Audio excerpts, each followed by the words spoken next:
Hey everyone, we'll be starting shortly. I'm getting YouTube set up and then we'll be good to go.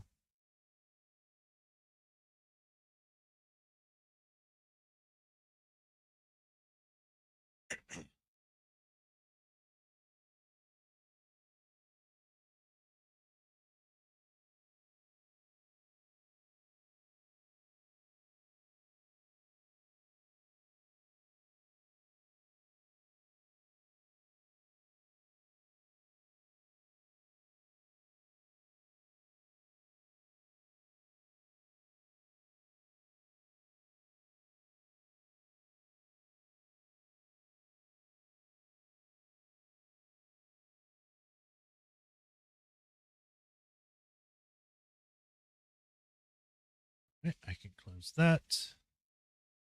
Connection seems good. So, hi everyone. Welcome to another stream of the Phoenix Wright Trilogy.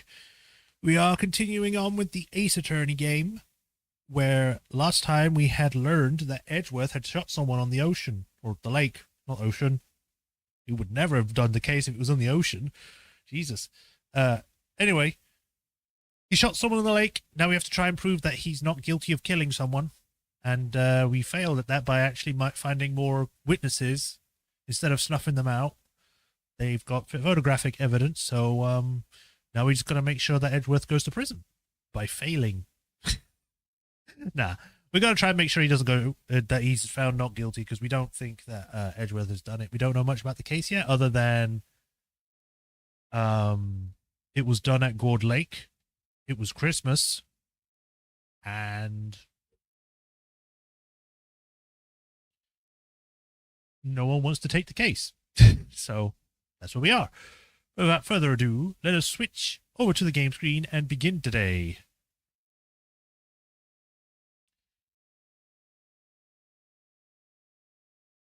Beep, beep, beep. Beep, beep, beep. Everyone excited for the fun, wacky adventures of Mr. Wright and Co.? I know I am.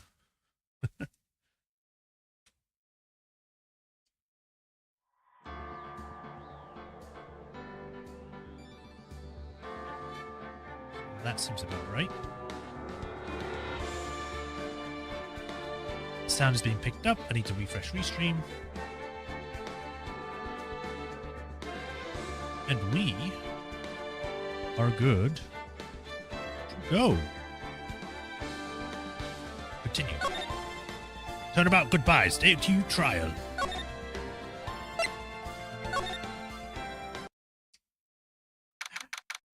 Alright, here we go. I've got to get my voice ready. December 26, 9:44 a.m. District Court. Defendant Lobby Number 2. Karma. We're going straight into it, I guess. That's right. Manfred von Karma. He's the best prosecutor there is. He hasn't lost a case in his 40-year career. He is a god of prosecution, right? A god. Not a single case? He'll do anything to get a guilty verdict. Anything. Sounds like someone else I know, Edgeworth. You don't understand. I mean, he'll really do anything. Manfred von Karma is a man to be feared. There's quite a claim coming from someone who forges evidence. He taught me what it really means to prosecute. But what? Just picture a prosecutor as vicious as me, multiplied by a factor of 10. So, was he your teacher then, Mr. Edgeworth? Something like that. And now he's trying to get you found guilty? What a creep! Oh wait, maybe he's planning on losing on purpose to help you out. Not a chance. He hasn't lost once in 40 years. 40 years! He's as ruthless as me, times 20. That's pretty ruthless. Like I said, he's a god among prosecutors. I guess that's something like Mia is to me. Speaking of Mia... Maya? Uh-huh. We could really be using Mia's help right now, don't you think? Well, we've just started. This is the first day of the case. Give it... try and use your own power, Phoenix. Oh. can't. Sorry, I tried. I really tried, but I couldn't reach.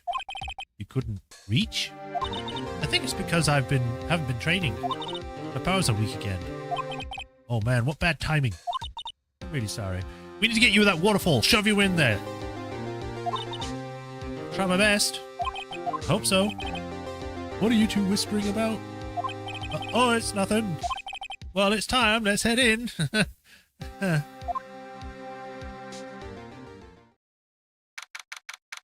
10 a.m. Look at that square jaw. Magnificent hair. From just the side profile. It's weird seeing... I haven't mentioned it yet, but it's weird seeing the sprites from when they're in the courtroom up-resed, but not refined. Like, they're still the same sprites, they're just all kind of blurry now. Oh wait, I didn't read the other one. It was something about, we're here for the case of Mr. Edgeworth. The defense is ready, Your Honor. I don't know how you would say it, just in silence. Mr. Von Karma, is the prosecution ready? Ooh. You seriously think that I would stand here were I not completely prepared?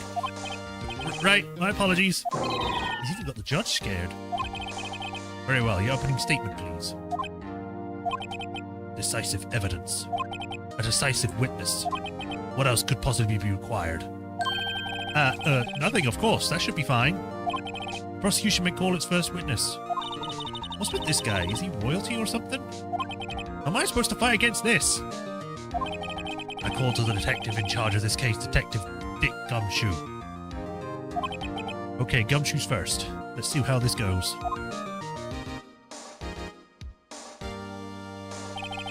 Describe the incident, now! Yes, sir. Detective Gumshoe looks nervous. Please take a look at the map. The murder happened late Christmas Eve, around midnight. There was one boat in the very middle of the lake. There were 2 men on that boat. Now, there happened to be a woman camping here on the edge of the lake, illegally. At 12:10 a.m., she heard 2 pistol shots. When the boat started to move, it went towards the boat rental shop.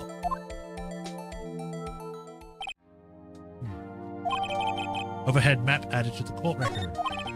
Testify to the court about the arrest, now! Wait, Mr. Von Karma.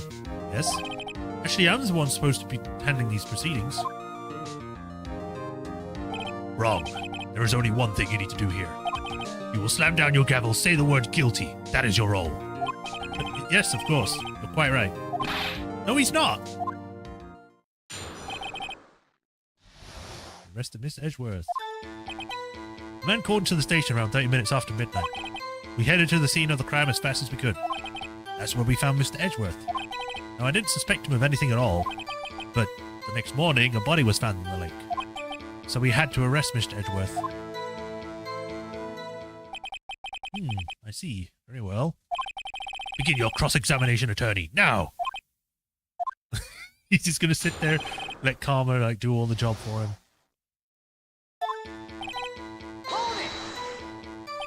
You received a call from a man? Yep. But you said there was a woman camping there. She was the one who heard the 2 gunshots, right? How much deeper do I have to go for this guy? That woman and the man who called in the report are 2 different people, obviously. Different people? There were 2 witnesses. The testimonies were quite similar, however. Today I've summoned the woman who was camping. The woman who was camping. A lot of heart. What happened next, detective? I can tell that this voice is going to pull my vocal cords for a run. How long was it between receiving the report and your arrival at the lake? Well, I'd say it was about 3 minutes. That's pretty fast. Our motto for the month is get there quick. Detective, you will refrain from casually revealing department secrets. Yes, sir. Sorry, sir. I look forward to your next year's salary review. So much to look forward to these days. This is no time for dejected daydreaming. Continue. Yes, sir. Mr. Edgeworth. What was Mr. Edgeworth like when you first saw him then? Well, from what I saw, he looked pretty relaxed. Not like a murderer at all, really. Detective, the court requires the facts, not your opinion. How many years have you been on the force? Facts only, detective. Hard, cold, objective facts. Yes, sir. Man, he's got his share of objections. Why didn't you think he was suspicious? You should know. We have a deep, trusting relationship with the prosecutors. Detective, the court isn't interested in your musings. Deep, trusting poppycock. I've never heard so many flippant comments from an active detective on the force. Ugh. Detective Gumshoe doesn't look so good. Continue now.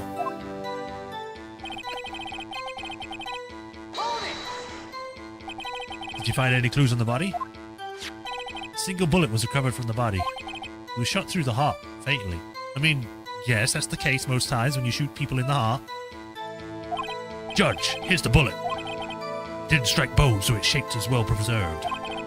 Very well, the court accepts this bullet into evidence. How in the hell did it not hit any bone? The sternum is directly over the heart, nearly. Plus, you've got lungs in the way. Pistol bullet added to the court record. Well, technically, it's a handgun. Pistol is used for the wrong term, blah, blah, blah, or whatever. I don't know.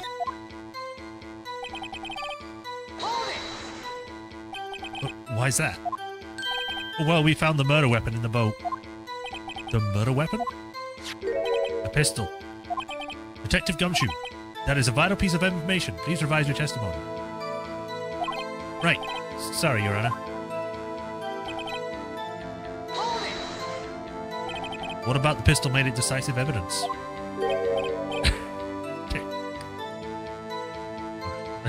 Some people read the line as like tisk, tisk, tisk. No one says that.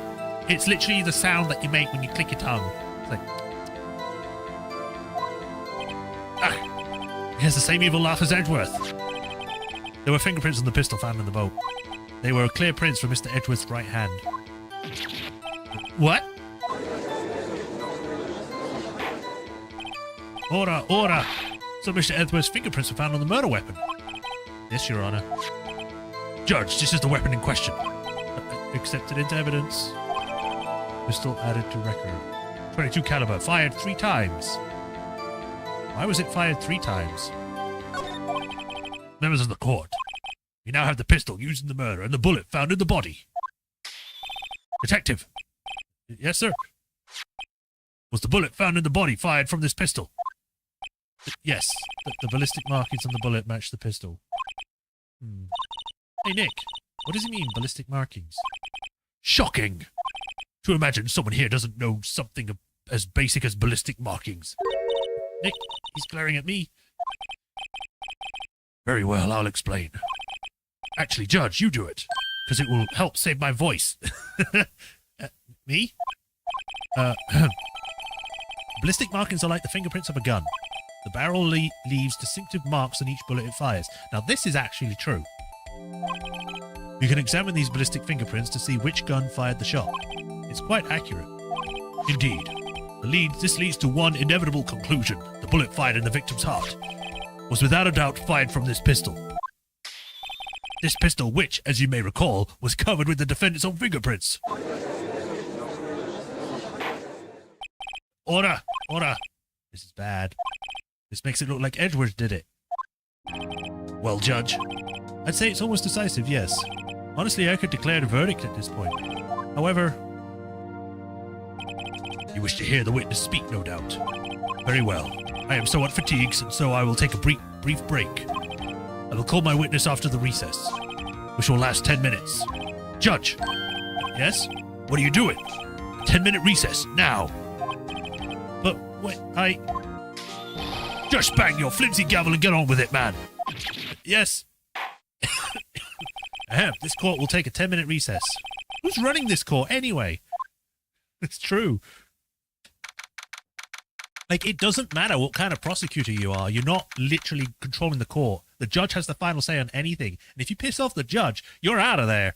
Like, you can literally be kicked out, no matter if you're a lawyer or what. If you're rude to the judge will just, like, hold you in contempt of court or something. The fact that he's just being pushed around and no one's saying anything is crazy. I get that it's supposed to be, you know, it's supposed to be like that in this system, but still, prosecutors don't hold like this overarching authority over everything. Edgeworth, what's going on here? Your fingerprints were on the murder weapon.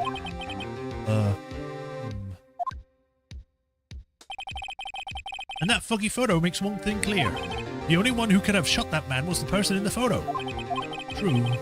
What was that you in the boat? Yes, it was me. What? But you must believe me, I didn't shoot him. Then who did? I don't know. You don't know? Weren't you right there? I heard a gunshot from very close by. Then the other man fell from the boat. Can't say why, but I thought at the time that he had shot himself. You mean it was a suicide? That's the only explanation I can come up with. Huh. How am I going to convince anyone of that? Say, Maya. Huh? What? Any progress with Mia? God damn it, Phoenix! You don't need Mia! It's just, look, just go... Do the case first on your own, and if you get stuck, then do it. Don't do it immediately from the get-go. It's like saying, hey, Maya, you got Mia yet? Oh, you're useless. Jesus. Oh, sorry. It's no good. Ugh. I know. I'm no good for anything, am I, Nick? If I can't call my sister, I might as well not be here, right? Yeah, you're useless. Jesus, you can actually say that. I'm not going to, because she's not. But, yeah, no, I need you here. No, of course not. I need you here. I can see you're always trying to help out. Even if you don't actually help, it's the thought that counts. What the fuck, Phoenix? It's okay, Nick. You don't have to make me feel better. I don't know anything about trials or defense. What's more, I'm a spirit medium who can't even contact spirits. Oh, everyone has their off days. I mean, I've just been getting lucky lately. But you never know when my luck is going to run out. Just say that in front of your defense. Really? Whoa, whoa, whoa, right. Don't jinx this case any more than it already is. It's bad for my heart. Oh, sorry. Whoops. It's a fucking... Phoenix is such a dick sometimes. Court is back in session. Mr. Von Karma, call your witness. Yes. Will Miss Lotta Hart take the stand? Lotta Hart, you are a research student at a university. That I am. Good. Begin by telling us what you saw the night of the incident. And don't add anything trivial or subjective. Understand? Y'all need to learn some manners. Understand? Yeah, I understand. Very well. Your testimony, please.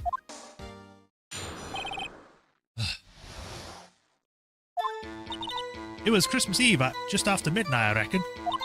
I was in my car. I heard this bang come up from the lake. When I looked out the window, I saw two gents in a boat. Then there was another bang. There wasn't nary a thing on the lake but a boat. Enough. Huh? Judge. She happened to take a photo of the incident. Oh, excuse me. This is that photo. Accept it as evidence. Well, this is a surprise. This looks like the very moment of the murder.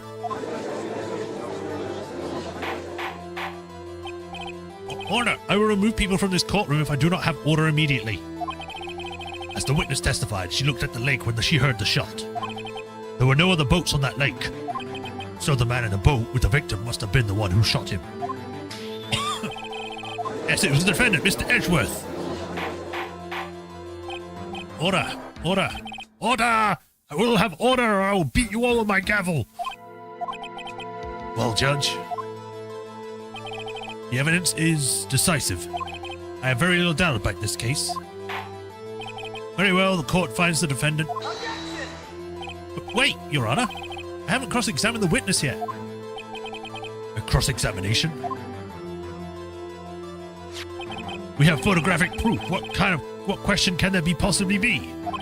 This photo is worth 1,000 words and they all read guilty. You lose, or do you claim to have a contradiction in her testimony? Very well. If you have to, you may cross-examine the witness. You will only flounder and ask meaningless questions. You will fail to find anything. And then I will have you held in contempt of court. Nick, contempt? Contempt of court, you know? I guess I understand. Well, what are you going to do? You really think there's a contradiction with the facts in her testimony? Yeah. I think I noticed one little thing. Wow, impressed, Nick. I didn't notice anything. Right, let's take him on. Yeah, I've got a bad feeling about this. You got the force, do you? I understand. I will cross-examine the witness. Very well. Or actually, it's more of a exuberant because he's smiling. He's like, very well. That's probably the right way of saying that. I pray for your sake this isn't a waste of time.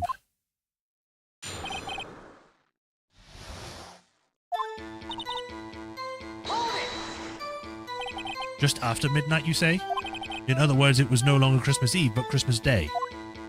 Huh? Well, yes. I know you want to find contradictions, but really... I hope your next contradiction is a little more relevant to the trial.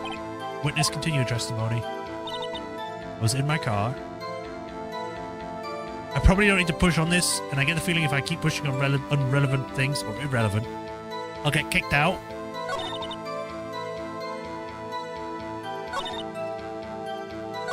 And then there was another bang, which isn't right because there was only one gunshot, wasn't there? One bullet. Okay, maybe not. This evidence clearly reveals the contradiction in that statement, Your Honor. How exactly is their evidence and the statement just now related? They aren't they? Not at all. Mr. Wright, please think the facts over before making accusations. Ah, my heart! I don't think that won any points with the judge. Were you watching the very moment the shot rang out? Well, yeah, sure. You're asking meaningless questions. Meaningless. Contradictions, Mr. Wright, not meaningless babble. On karma, I think I hate you. He's trying to keep me from talking to the witness. To what end?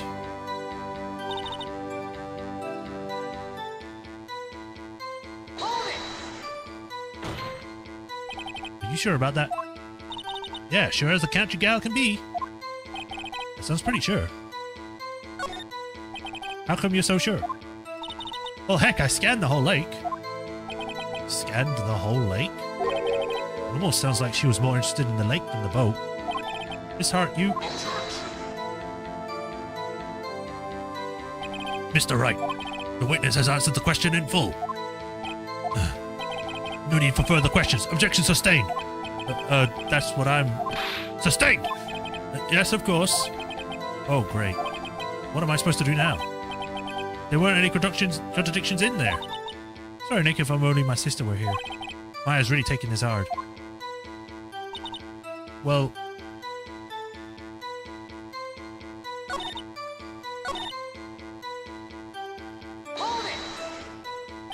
So you were looking at the lake at the time? Nope, I looked after I heard that noise. She said that already. I asked you to find contradictions, not leisurely chat with the witness.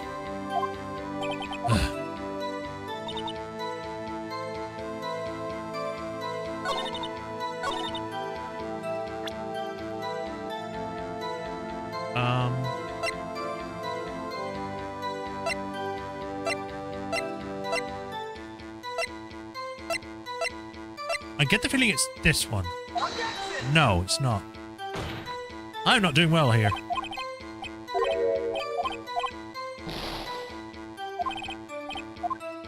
I guess maybe I just...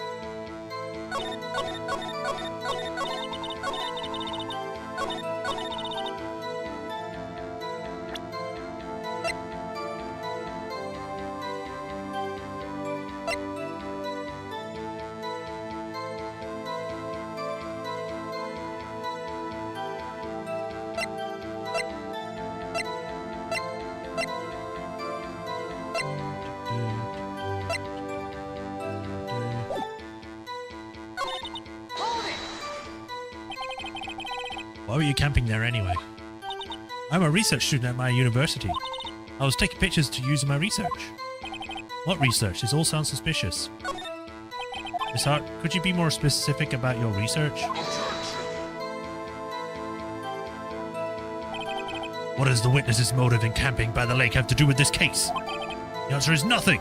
I object to this line of questioning. I can't do this voice too long. It's already started to do stuff.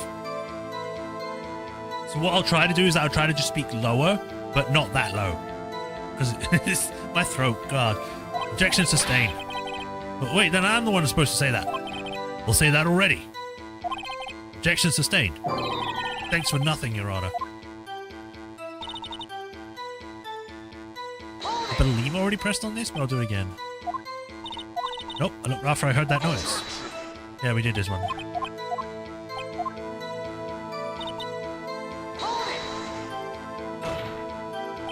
Could you clearly see the two men? Just look at the picture. Clear enough for you? Uh-oh. Wait a second. I wasn't asking you about the photo. I was asking if you saw the two men. Yeah, well, of course. The witness has testified that she saw them. There's also the photo. You best look elsewhere for your precious contradictions. He jumped in quick. He's hiding something. Enough. I think we've heard all we need to here, Mr. Wright. It seems you are unable to find a contradiction in the testimony worth noting. But, Your Honor, you keep your promise. Mr. Wright, I'm afraid they'll have to penalize any further outbursts by holding you in contempt of court. If that happens, you'll have to leave the courtroom immediately. Understood? Uh-huh. Nick, Lauder's testimony is fishy, Nick. Real fishy. I know what you mean. But if I can't say anything, what can I do?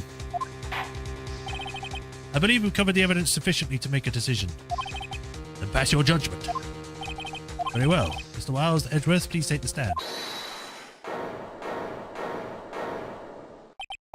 Who was that? It was me. Maya, is something wrong? Do you need to use the facilities? No, I do not. Not a heart. Your testimony stinks. It's unclear whether you were actually looking at the lake. It's highly doubtful that you actually saw Mr. Edgeworth. Tell us the truth. This is a matter of life or death. Did you really clearly see Mr. Edgeworth that night? Did you see him fire a pistol? You will stand down. The court does not acknowledge the defense's outburst. Answer me, Lotta. What's the big idea? Treating me like some kind of criminal.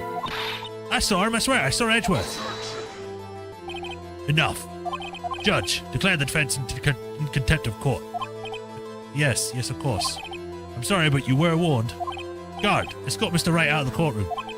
He's in contempt of court and must leave. No. Wait. I was the one who made the outburst, Your Honor. Nick is innocent. Ha! What's the difference? All that remains is for the guilty verdict to be declared. Isn't that right, Mr. Phoenix Wright? Wrong! Wrong. What? Did you hear what Miss Hart just said? She said she clearly saw Mr. Edgeworth. That was not in the testimony. That changes the testimony and I have a right to cross-examine her again. Order. Order. You're in contempt of court. It's too late for wild claims. Judge, sustain my objection. Is the judge finally going to get a backbone? I'm sorry, Mr. Von Karma, but I cannot. I can't do that, Simon. What? Mr. Lotta Hart has made a new testimony. The defense does have a right to cross-examine her again. But he isn't in contempt of court. No, I am. If you're going to arrest someone, arrest me. Very well. IFA, you will leave the courtroom immediately. Nick, I did what I could. You have to get the rest, or do the rest. Good luck. Maya.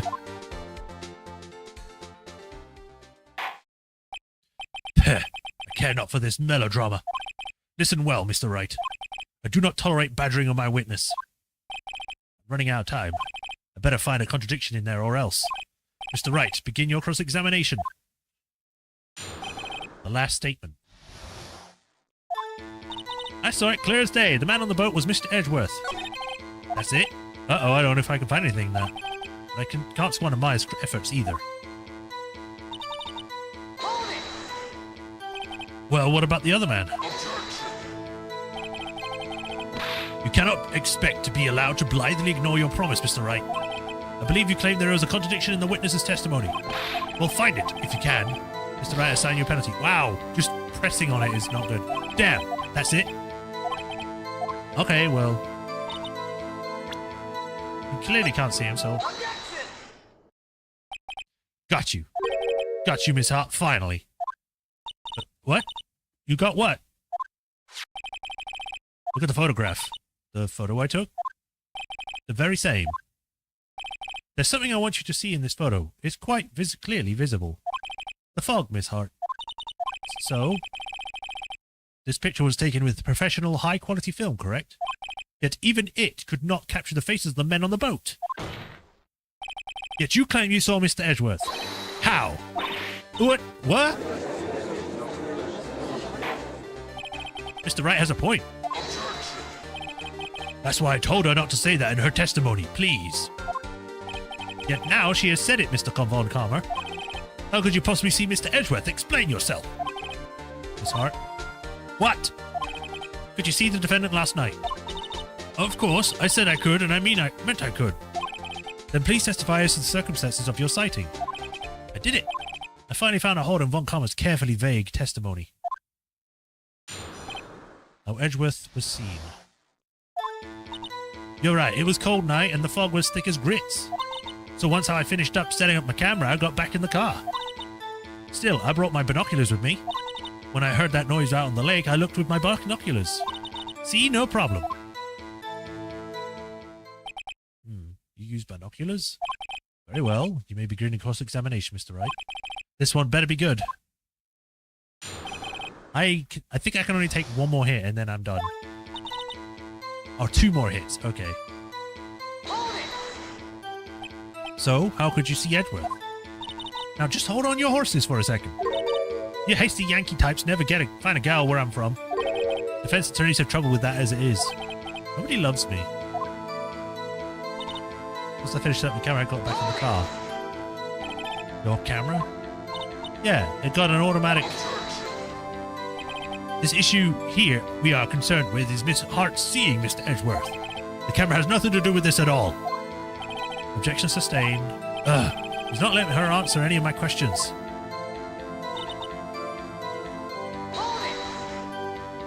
Binoculars? Yeah, binoculars. Yesterday you mentioned that you were out looking for shooting stars, correct? Well, yeah. Wouldn't you need a telescope, not binoculars for that? I've got doubts about your camera too. Was that really to take pictures of meteor showers? The camera is irrelevant to this case. You can't say that for certain. Mr. Wright, is the camera really relevant to this case? If you believe it is, you may continue with this line of questioning. But know this. If you find nothing there with this, there will be consequences. Well, Mr. Wright, do you wish to press further on the camera? Let me save. Press further, because I think there is. This is make it or break it time. The camera is of utmost importance, Your Honor. It is perhaps the key to this entire case. Therefore, I will continue my line of questioning. Wow, maybe I went a little overboard there. Very well. Miss Hart, you will testify to the court about the camera. Yeah, I hear ya. The camera was set up to take pictures of a meteor shower. I doubt that because it's made to look at loud noises. You were photographing shooting stars? That's a lie. Says who? I saw the camera you set up yesterday. It was pointed directly at the lake. You have to point a camera upwards to take pictures of stars, Miss Hart. I'm out of breath there because I didn't take a breath.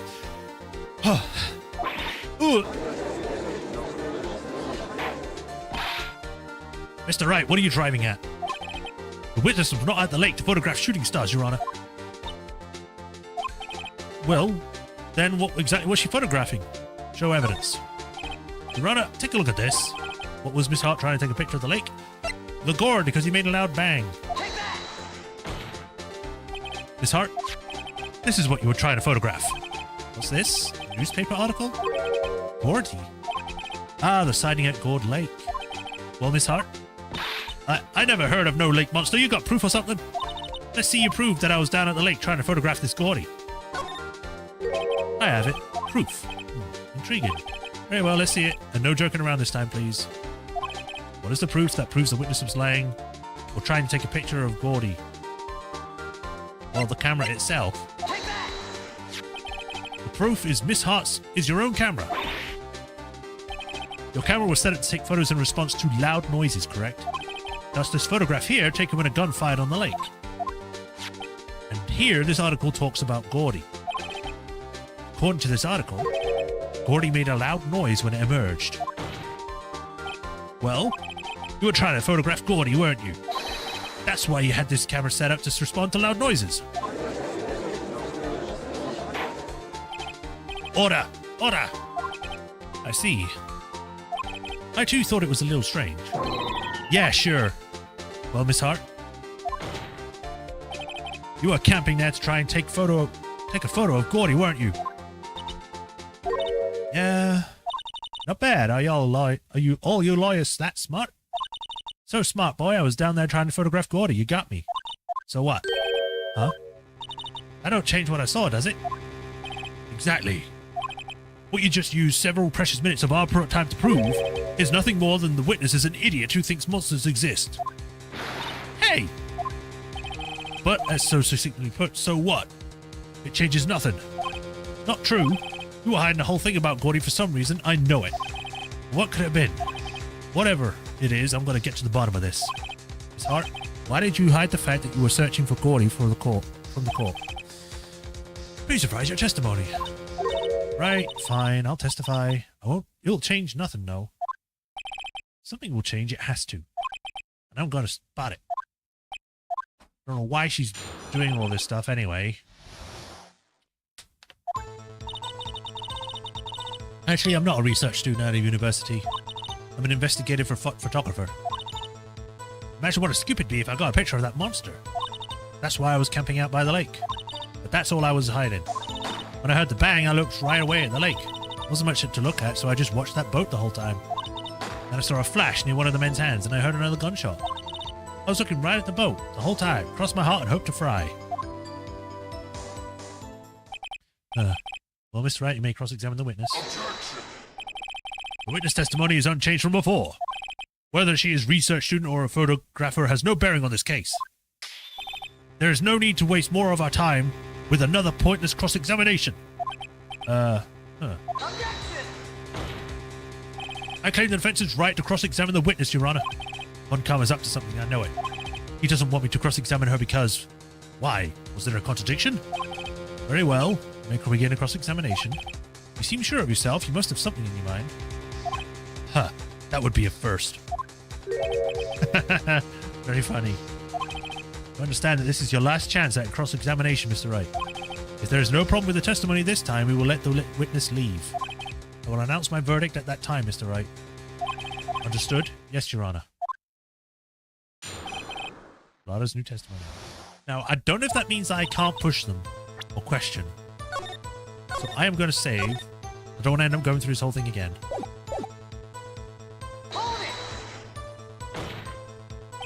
Then what manner of person are you? I'm not sure I'm highfalutin enough to be called a manner of anything. I'm an investigative reporter. An investigative reporter? Or photographer? Yep. You get your photo and sell it to the press. It's that kind of business.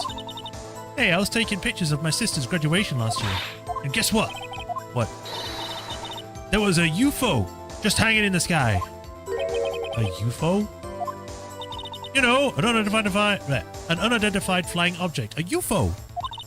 That's when I had sort of a revelation. I knew I should become an investigative photographer. I see. Kind of a shaky basis for a career.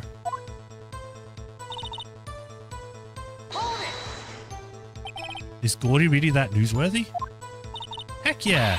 They even had him on TV! I'm not sure that appearing on the local news Rumor of the Month segment qualifies. Last month's segment was Bigfoot sighted on Acorn Hill, I believe. Hey, they also had a picture of him in the newspaper, for real! Mr. Wright, this is one fight I do not believe you can win. Let's keep moving, shall we? Yes, Your Honor.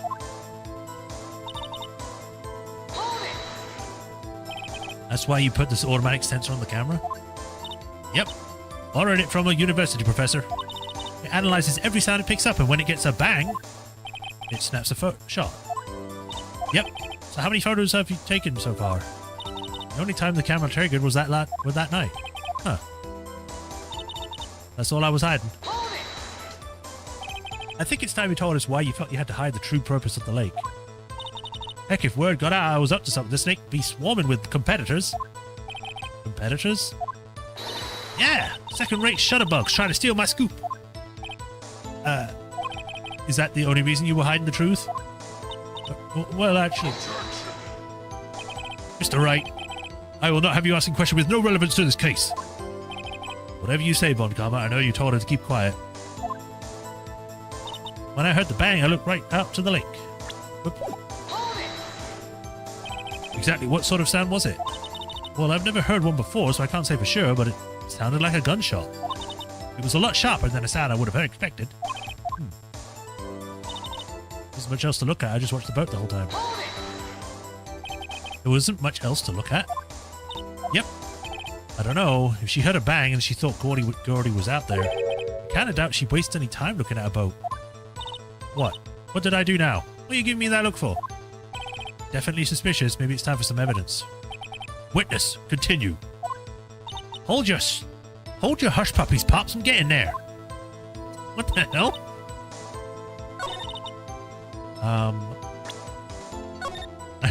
I'm cheating by saving this much, but yes. I think it is something here that I need to present.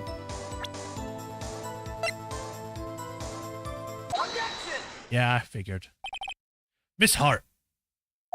Were you really looking at that boat? What's with you? Of course I was looking at it. It was the only thing out there. Any normal person would be looking at it. I agree. Any normal person would. But you are far from normal. What? Y'all want to step over here and say that? You were camping at that lake to take a picture of Gordy. Think about it. What would you do if you heard a loud noise? You'd be scanning the lake for any signs of Gordy, that's what. You wouldn't give a boat a second thought. Order. Continue, Mr. Wright. You testified that you were watching through the binoculars. However, you wouldn't need binoculars to watch that boat. You needed them to search for Gordy, and that's what you were doing. Well? Huh. Well, now that y'all mention it, I did sort of take my binoculars and kind of scan the lake a bit. I mean, Gordy might have been out there and all. Miss Hart, are you saying that you were not watching the boat then? Sorry, y'all. I wasn't fibbing, really. I thought, I could be a witness to a murder and all.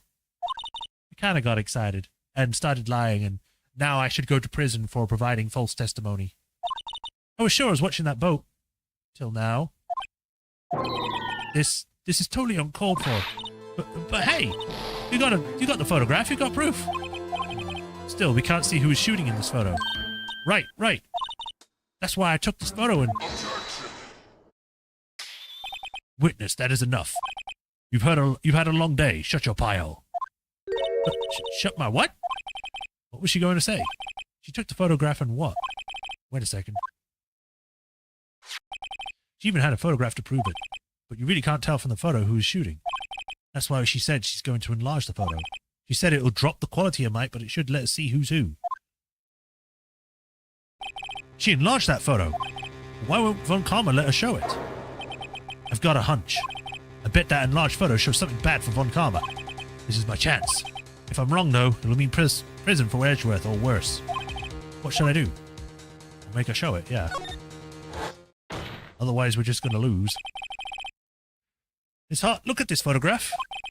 You enlarged this photograph, did you not? Yeah, I did. Why has the enlargement not been presented to the court? Because it does not exist. What are y'all talking about? You were the one who told me not to show it in court in the first place. You old fool. What is the meaning of this, Mr. Von Karma? Miss Hart. I nearly called her Miss Fart. Show the photo to the court. Show us the enlargement. Prosecution objects to the submission of this evidence. Objection denied. The witness will show the enlargement to the court. Here it is.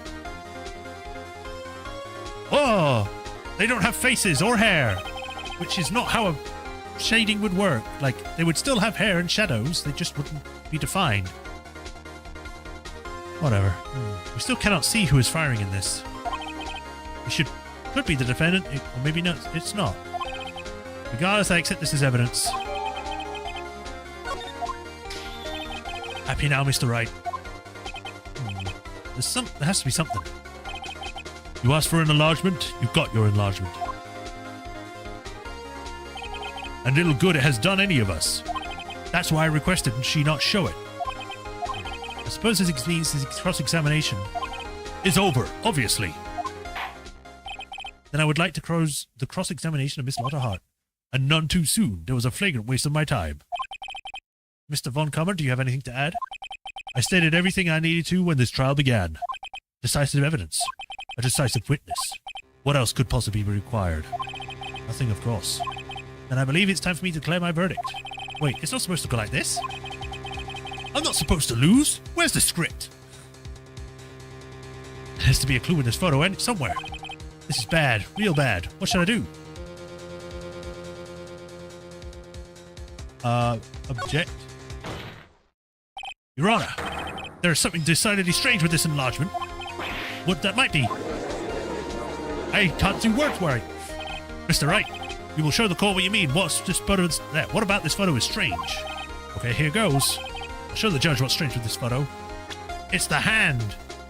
Because it said it had his right hand. This guy's using his left. Here, Your Honor. The shooter? I'm not sure I understand. What about the shooter is strange? Look at the hand holding the pistol, Your Honor. The hand? The hand directly contradicts another piece of evidence. The man's left hand does... What? I'll show you. I'll show you the evidence that the left hand contradicts. Yeah, right hand. Present. The evidence is clear. The man in the photograph is holding that pistol in his left hand. However, the prints on the murder weapon were from Edgeworth's right hand. Ergo, the man shooting the pistol in this photograph is not Mr. Edgeworth.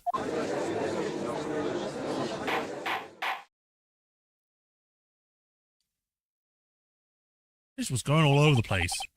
Now that everyone in the court room has quieted down and those that haven't quieted down removed permanently, I would like to reconvene the court. Mr. Wright, yes, Your Honor. You have given us definitive proof today. We now know that it was not Mr. Edgeworth who fired the pistol that night. However, this leaves us with a rather large problem. If Mr. Edgeworth didn't do it, then who shot our victim? Precisely.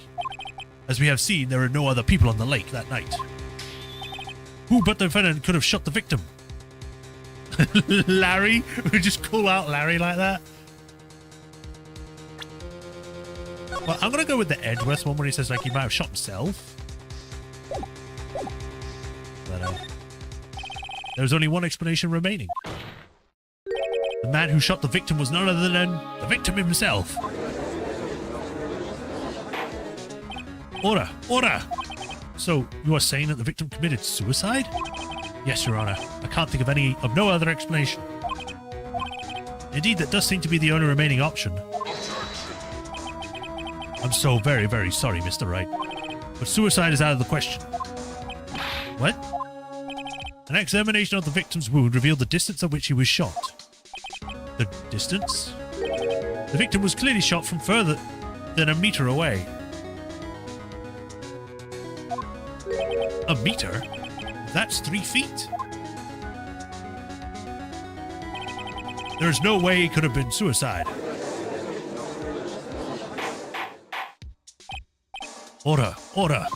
Mr. Von Kammer, are you sure of the accuracy of your data?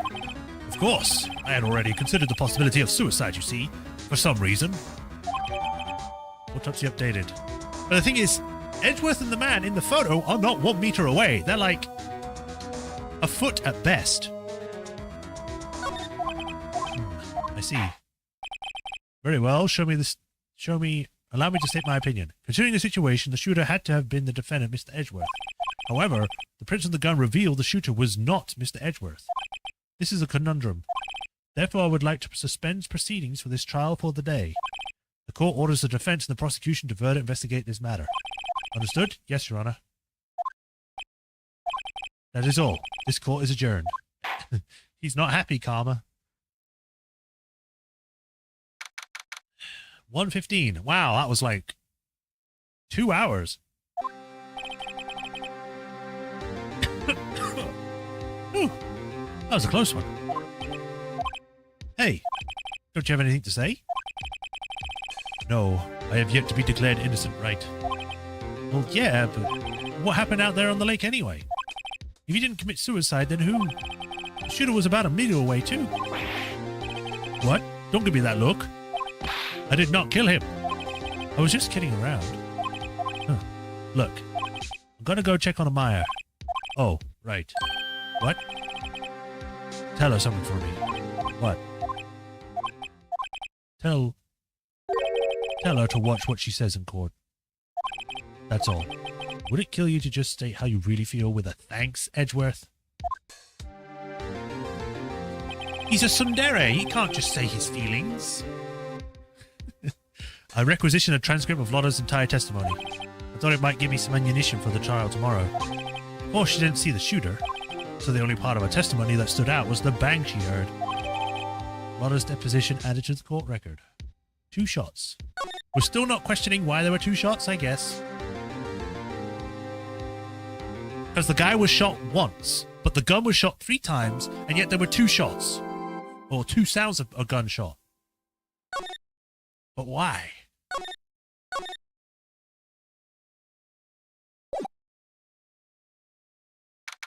December 26th. It's Christmas! Or was it Christmas yesterday?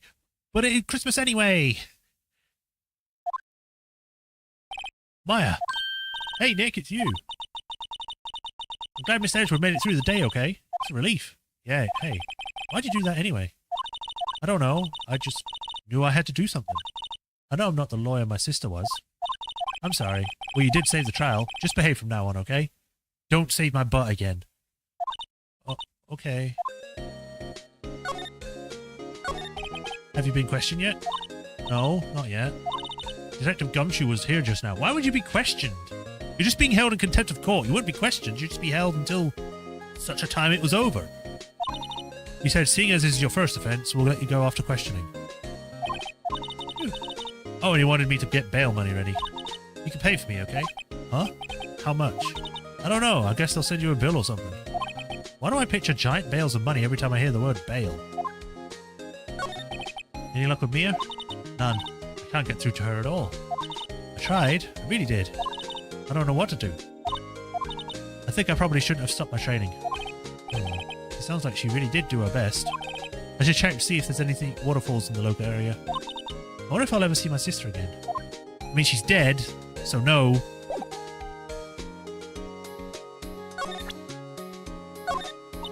Must be nice, Nick. You could just show that to anyone and say, I'm a lawyer. But spirit mediums, well, I don't know what with your clothes. Well, I don't know. With your clothes, I bet at least some people would recognize you. But these are medium and trading clothes. I wonder if I'll ever be a proper medium. No. Sorry. Fresh out of ears. Isn't that the enlarged photo Lotta was talking about? Uh-huh. Huh. It's nice and big, but you can't really see the faces any clearer, can you? My mother. Now that I've shown her the picture, I'm not sure it was the right thing to do. No, I'm pretty sure it was the wrong thing to do. Hey, look at your dead mother! For some reason. I want to see Gory too, if he really exists. Well, I'd say a photograph is pretty good proof. Once this trial is over, let's go fishing. Or let's get some fishing poles and go down to the lake. Even if there was a monster in that lake, a fishing pole sounds like a bad idea.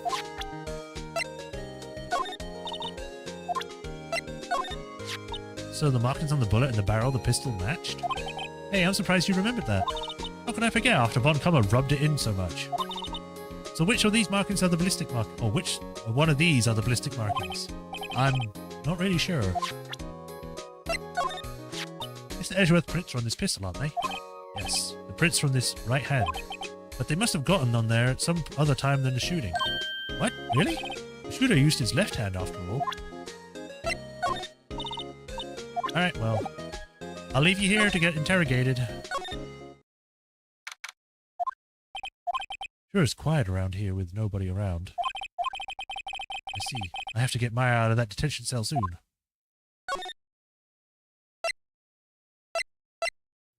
Grossberg? Apparently Mr. Grossberg is on vacation today. For a single day? Well, I guess I can come back tomorrow if I need anything.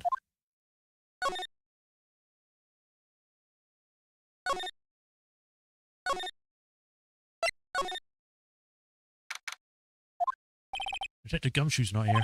Gumshoe's at the scene again today. Huh? Oh, really? He's a live rot wire, that one. Got into a fight with the chief for not following protocol. Not following protocol? I bet he wouldn't help them build a case against Edgeworth. Alright, to Gourd Lake. There are fewer than there were yesterday, but the cops are still around in the park. I wonder if the detective if Detective Gumshoe is here today. Public beach. Haven't seen Larry around today at all. Probably off praying through the nose on a date with their lovely fiancé. Boat shop? Looks like the boat rental shop is closed today too. No help.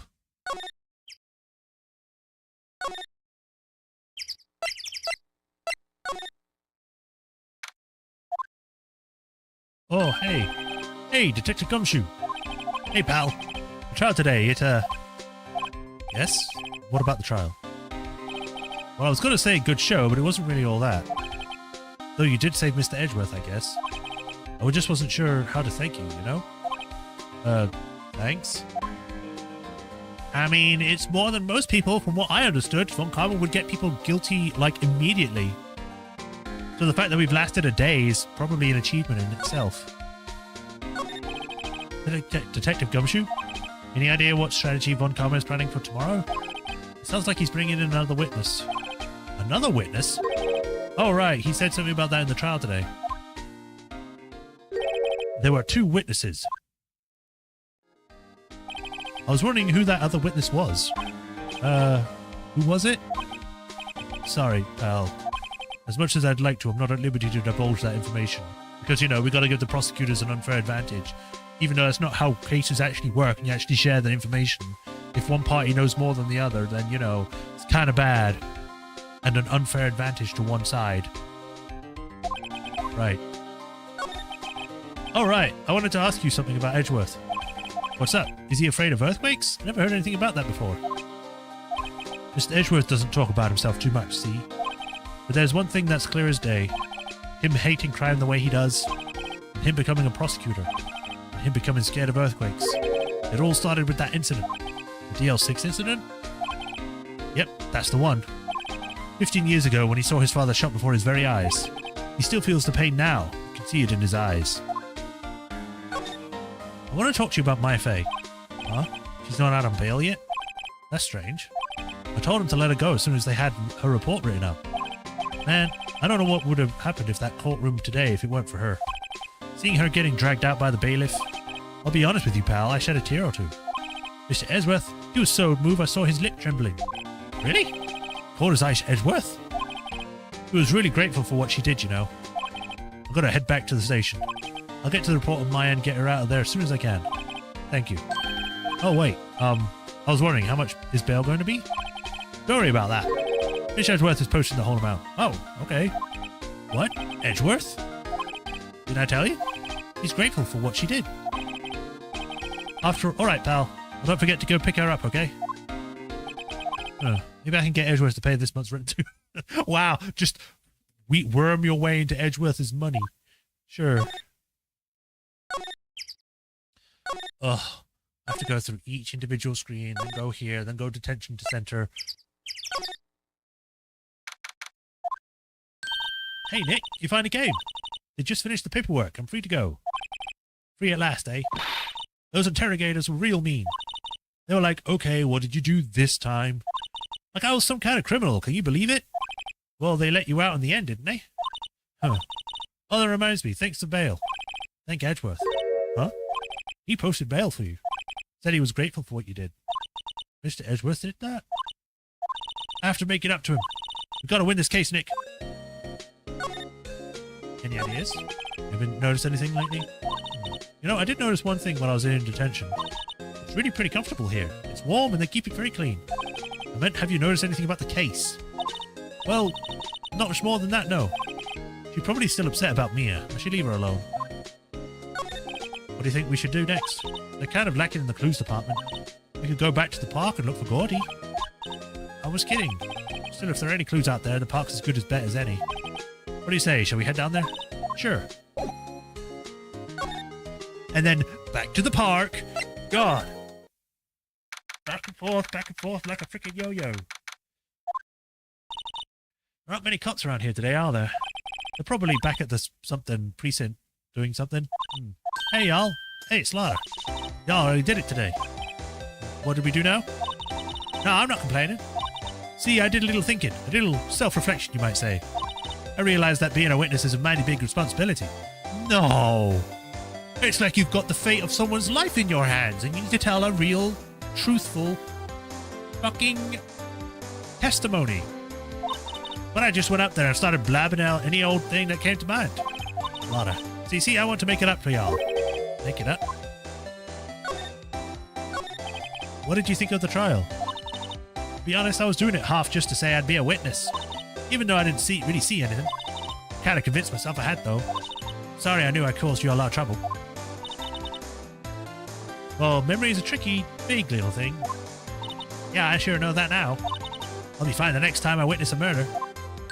Right. I mean the first time you witness a murder. You didn't witness one this time. What about Gordy? Right. Well, the way I figure, the trial's only stoking the flames of Gordy fever. I'll get my exclusive photos and rocket to stardom. Alright, Lara, you go, girl. I wish I could be an investigative reporter, too. Finish your spirit medium training first. Lara, what do you mean by making it up to us? Well, you see, actually, I got a bit of information for you. What?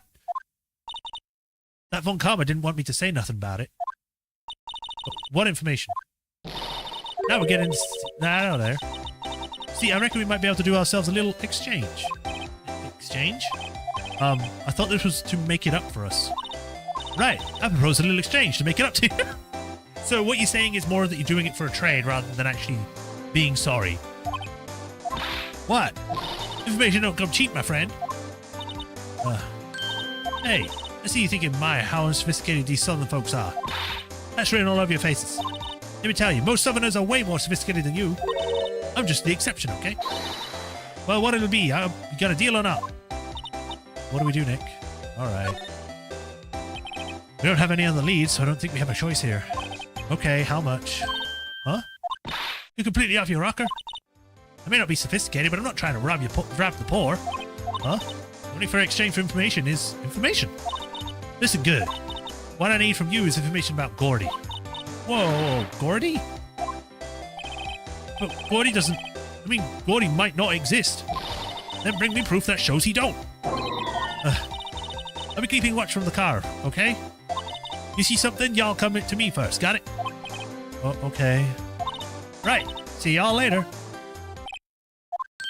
Okay, Nick, let's get bleh. Okay, Nick, let's get hunting. Huh? Hunting? You don't seriously mean Gordy? Sure do. What about Edgeworth?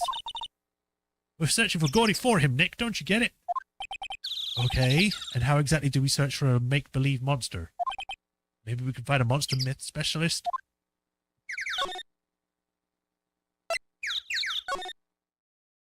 Oh, what the hell?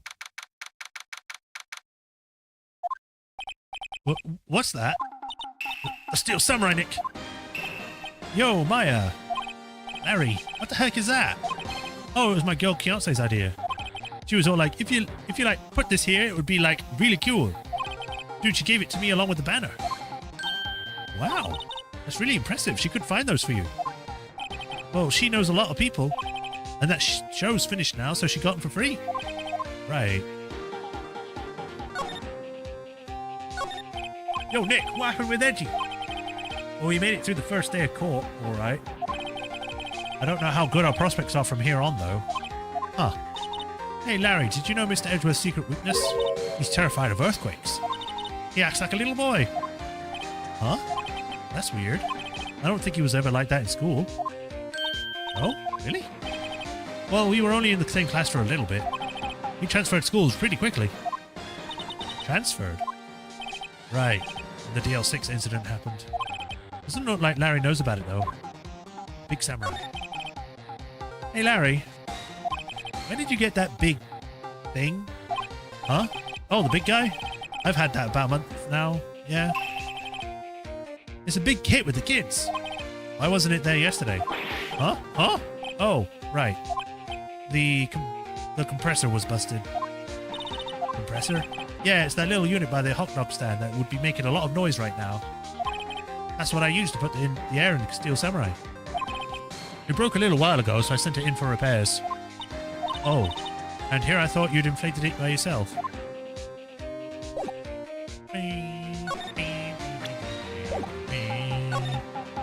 What's this machine? That's the compressor. I use it to fill up the balloon with air. Huh, neat. Just got it repaired yesterday. Man, what a drag that was. Doesn't that Steel Samurai look a little out of place? I mean, it's so huge. I guess it's good advertising. Something about the Steel Samurai just doesn't work for me. Huh? Really? It looks pretty well made to me.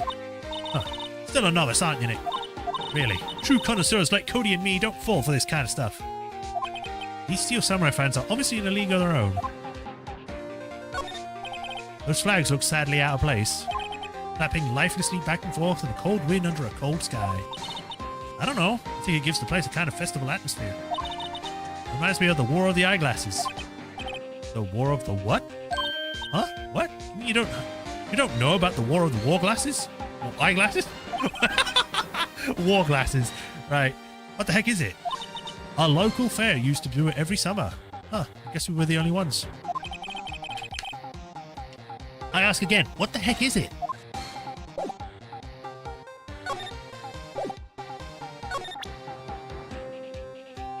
Have a look at my badge. Sorry, Nick, I don't know much about that. I'm a mere seller of hot dogs.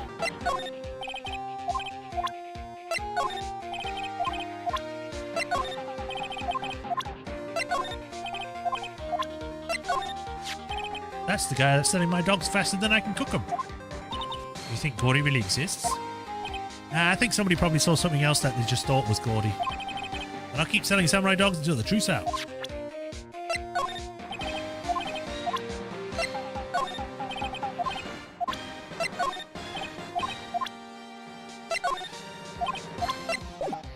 Alright, well, time to move on. Let's check out the bait. The boat rental shop.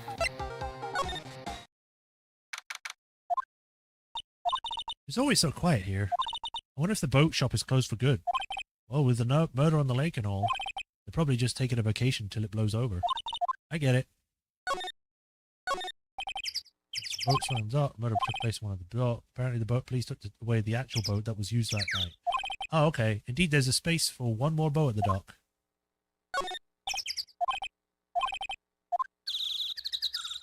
Into the bushes. Alright, well, nothing this way yet.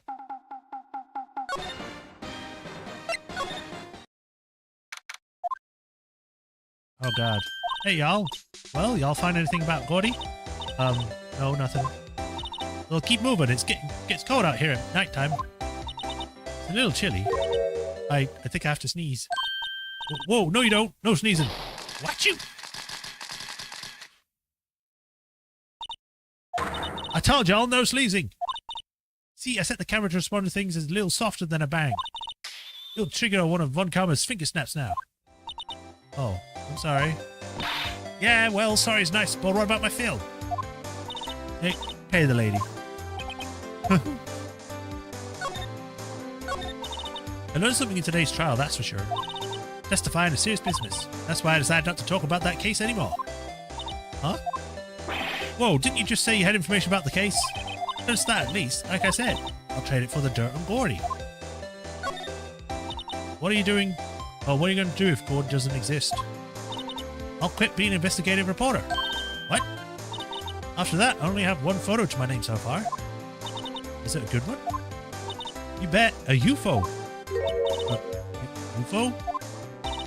Anyway, if I can't get a career making photo this time around, then that's it. I'll quit and go back to school. Huh? So you really are a university student? Yeah, well, I'm taking a break for a bit. Right. Wait, I can talk about it again? Why is it unticked?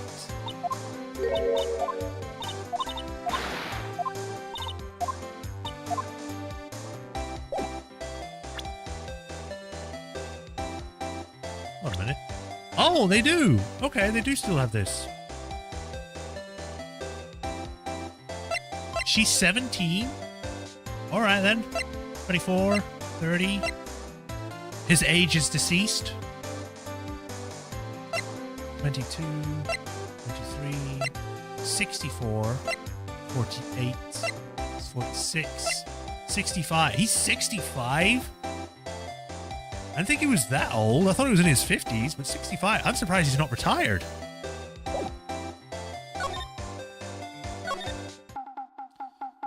Alright, well, kind of go around, look for things. Maybe we'll find something at the police department or something.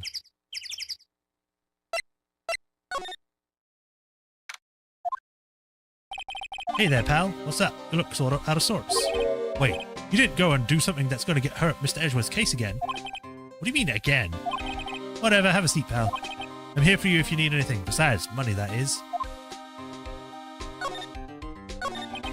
How is investigation proceeding? It's not really. We have another meeting coming up. We're supposed to talk about Mr. Edgeworth's motive. His motive? See, Mr. Edgeworth's father died in the DL6 incident, and the guy who got the lone suspect declared innocent was the victim in this case. Robert Hammond.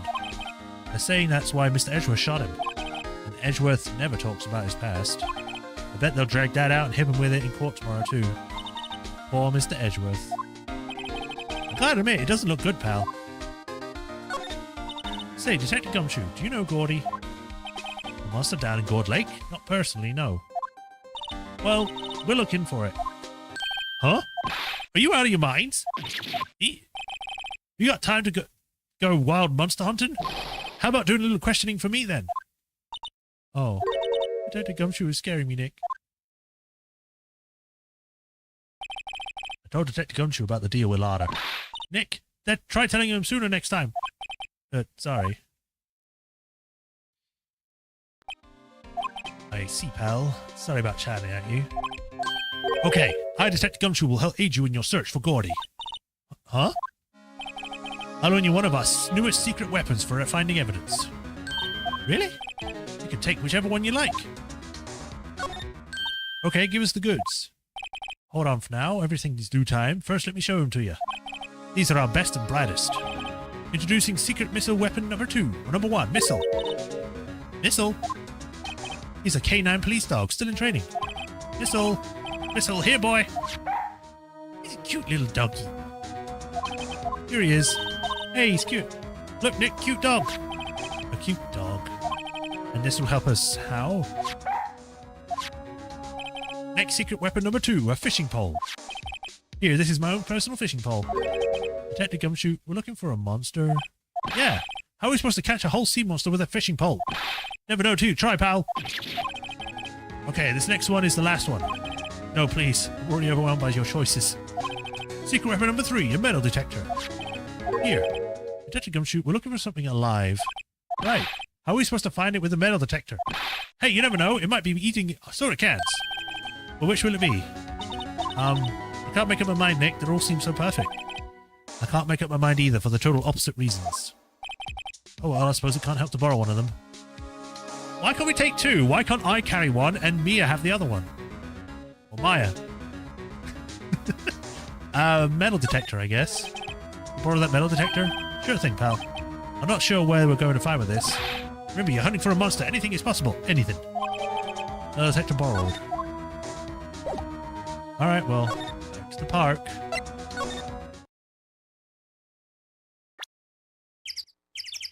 How exactly do you use this? Makes a noise when metallic objects are near, useful for a detection service.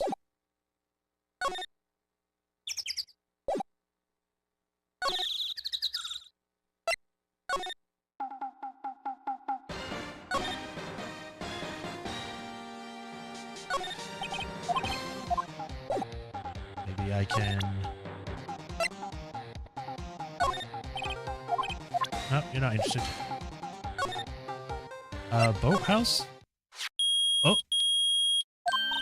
Nick, it's beeping. The metal detector found something. Sure is loud enough about it. Whatever it is, it must be in those bushes. Go check it out, Maya. Why do I have to check it out? Nick, look. Huh? An air tank? Huh, the valve looks broken. I thought it was Gordy. Maya, first of all, why would Gordy be in the bushes? And second of all, why would a metal detector react to a sea monster? Oh, huh? There's something wrapped around this air tank. It looks like a string of flags. We might as well take it with us now that we found it. It's heavy.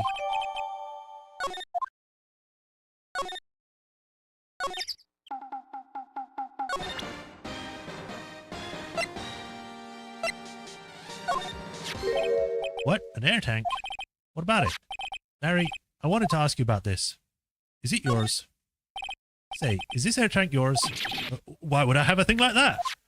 Look, see how there's a string of flags wrapped around the tank valve? It's just like the string of flags around the Steel Samurai there. Must be a coincidence. There's strings of flags everywhere these days. Like elementary schools. And used car dealerships. Look, why would I need a tank anyway? To inflate something. You used this to inflate that, didn't you? Inflate what?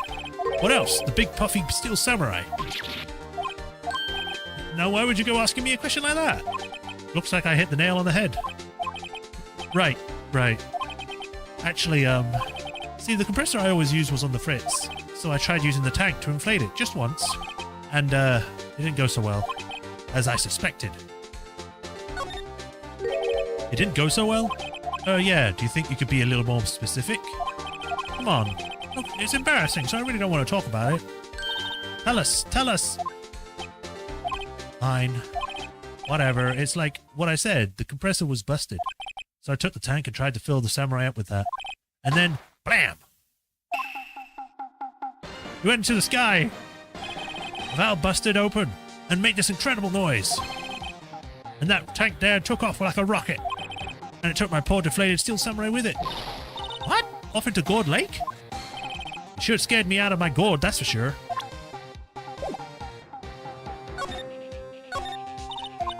So the tank and the Steel Samurai you were trying to fill up flew away? What happened next? Well, all that happened on the 20th or so. 20th, a week ago. Now, as far as I could see, the tank went flying out into the lake. So I went out every night in a boat looking for it. I mean, Kianse gave me the Steel Samurai after all. And when did you find it? Just the night before last. It flew out there. It took me a whole 4 days to find it. The night before last was the night of the murder. Sorry for not telling you, Nick. Actually, I was here on the night of the murder. But you see, I went home before midnight. So you didn't know what happened, Nick? Nope. That's too bad. It's not all bad. We've solved one mystery at least. A mystery? Maybe I should go tell her. Yeah, maybe we should. Or maybe, just maybe, we should go get the dog. I get the feeling the dog is important. And I want a dog with me. Huh? Detective Gumshoe isn't here. Now that you mention it, didn't he say he had a meeting to go to? Ah, that's right, let's come back later. But I want the dog! Ugh. Fine.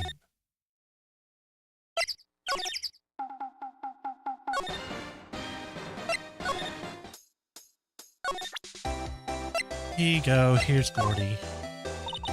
Yep, I have to say I know exactly what about that. It's painfully easy to know when something doesn't catch Lotta's interest. Okay. Well, Mr. Lawyer, I've got info for all y'all need. Y'all got the scoop on Gordy for me yet? We found him. Huh? Gordy? Oh, we found him already. What? I haven't seen any monsters yet. Y'all for real? Gordy exists?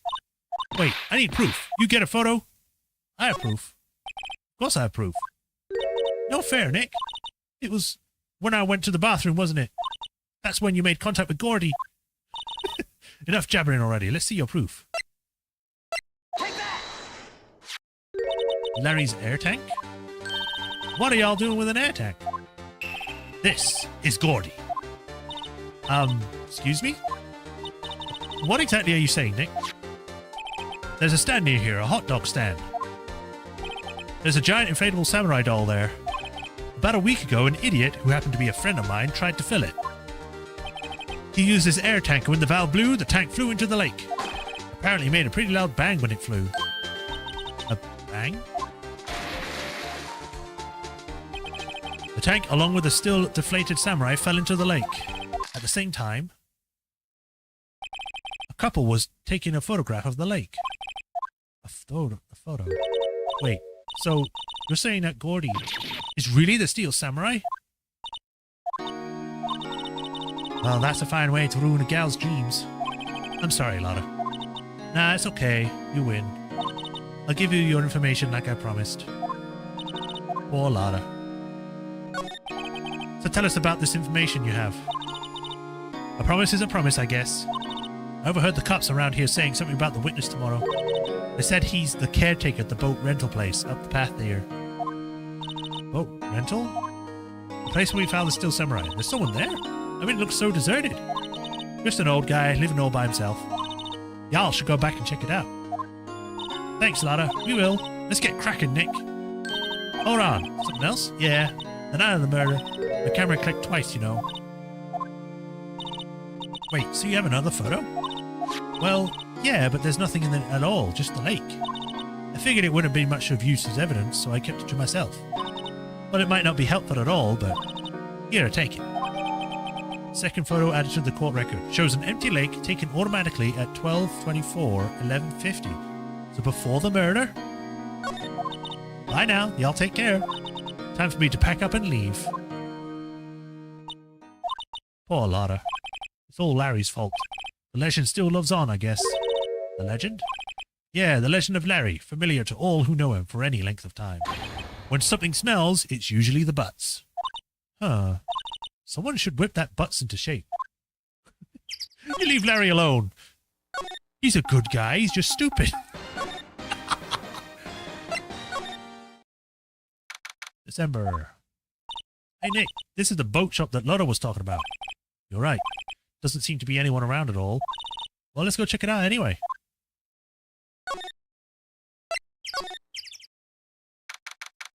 December 26th, caretaker shack. Fish, fish, fish. I think it's a fish. A mess. Ew, this burner place needs to be cleaned. That's a giant bird. Meg, that you? Hey, is that Keith with you?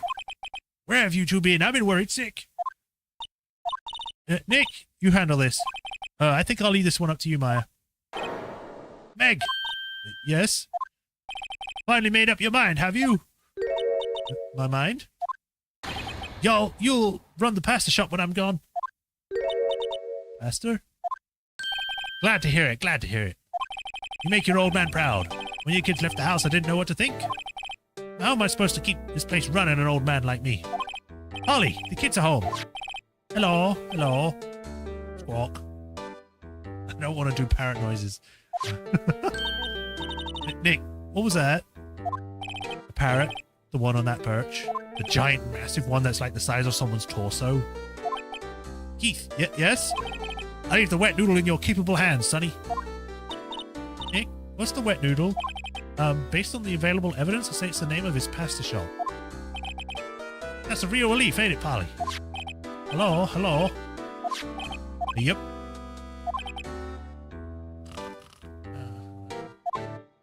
He fell asleep. I guess he's relieved.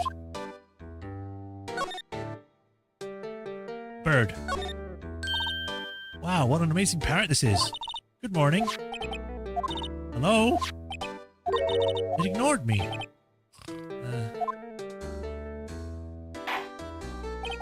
What, you forget, Meg? Or what, you forget? You forgot, Meg? You gotta call her name first. Her name? Holly, how you been? Hello, hello. See? Neat, so the parrot's name is Polly. Parrot added to the court record. I just stuff it into my bag. There we go, more evidence. Too bad all she can say is hello. Old Polly can say lots of things. You just need to know the secret words. Secret words? Polly, what's your name? Polly? Cute. I just found a new friend. Biscuits? Look, Nick, he has an electric blanket on the table. Looks warm. That's a great idea. We should get that to the office. We can sit down with our clients, snug and warm, and drink hot cocoa. Or, as some people read that, cocoa. Oh, you're a party pooper, Nick. Wow, there's a lot of fish in Gourd Lake, aren't there? Something funny, Nick. All these fish are saltwater fish. Wow, here's a television in here too. A CRT one. Look, a little safe. It's locked. Well, of course, it's a safe. You're trying to break into people's safes now? Looks like a kitchen unit. It's pretty clean. Funny, he doesn't look like the type who'd keep things tidy like that. It's not tidy. Look at it. It's dirty. You're forgetting, Nick. He's running a pasta shop here.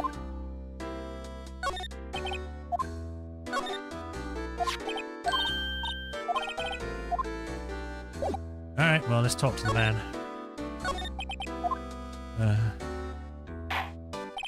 A pasta shop? Yep.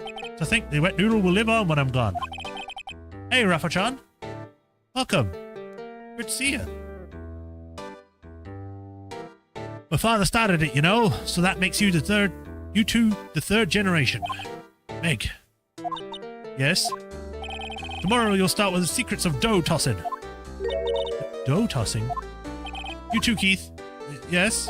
You'll be the best pasta wrangler the West has ever seen. Pasta wrangler? The West? Isn't pasta from Italy? Meg! Yes? You know the best pasta's always been made in the west of the Rockies, don't you? Right, of course. Everybody knows that. Nick? Huh? That's me. This is the second day, right? Yeah, we're on the second day now. How long do we have to keep up with this all in the family charade? God damn it. This old man must know something about the murder. We're not leaving until we find out what that is.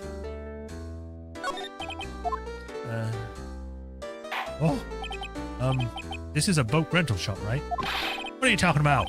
This here's the pasta, the wet noodle. So, now that you mention it, we haven't gotten many orders for spaghetti lately. All the kids come up and say, yo, dude, we want to ride one of your boats. That's why I kept them on the boats out there.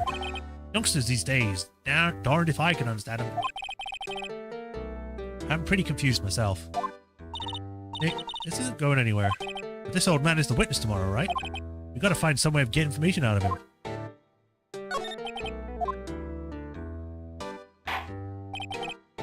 My name's gotten worse. My memory's gotten worse of late. That's why I just tell everything important here to old Polly here. Everything important? I wonder. Polly, what's the number of the safe? 1228. Squawk. Alright. Hey, Polly, watch it, will ya? See, Nick? All it takes is a little clever thinking. And a criminal mind. Can't believe I missed his introduction. Hey, you're all fine. You're about to watch the recording back when we finish. Hey, don't get me involved in your little heist schemes. Now we can look at the safe and hack it. Okay, I guess I won't hack it.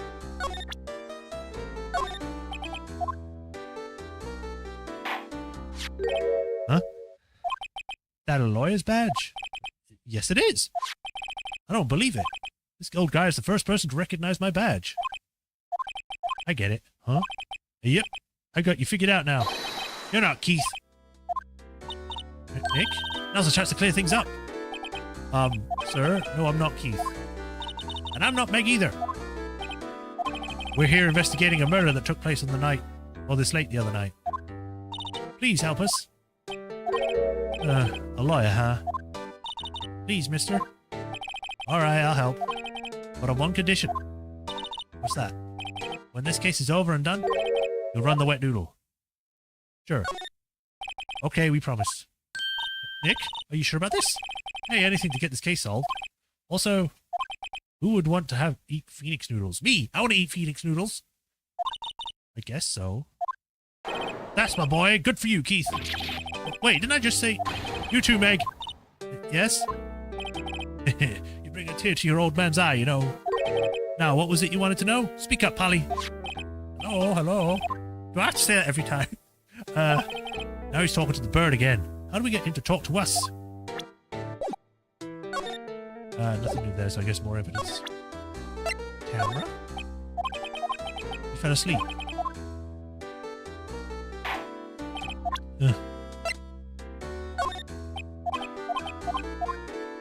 Oh my god, I have to do this every single time I show him the wrong thing. Yep, I've seen this. You know something about this, sir? Keith? Yes, it's okay. You can call me Dad. Dad, you know something about this? Yep, the other night, out on the lake. Yes, yes? I know all about that. I seen it. What? Tell us what you saw. Well, I suppose, since you're taking over the shop and all.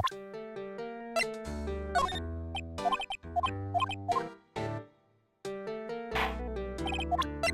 mean, I don't need to show him anything more if he's going to tell me. I forgot the time, but it was pretty dark outside. Probably night, yep. It was up after midnight, but okay. I think he's from Maine.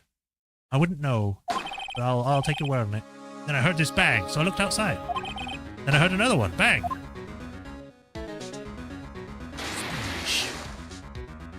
Hold on a minute, there's silhouette.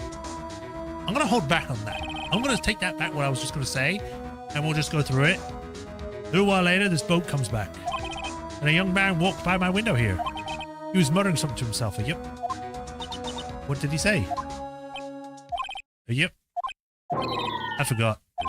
I'll remember tomorrow by court time, promise. You need to know earlier than that. You know what, eh? Little Terry was just here. Terry? Yep, that kid next door. You always used to make him cry, remember? He's wearing this tattered old coat. Got himself some whiskers growing out of his face. He must be talking about Detective Gumshoe. He comes up and tells me to come down to court tomorrow. Really? Somehow I don't think he's going to get much useful information from this guy. Maybe we should just be leaving. I think you're right. Oh wait, I had one more question. Huh? Holly, have you forgotten something? Squawk. Don't forget DL6. Huh? What did she just say, Nick? One more time, Polly. Don't forget DL6. What? DL6 incident? Hey, mister. I mean, Dad.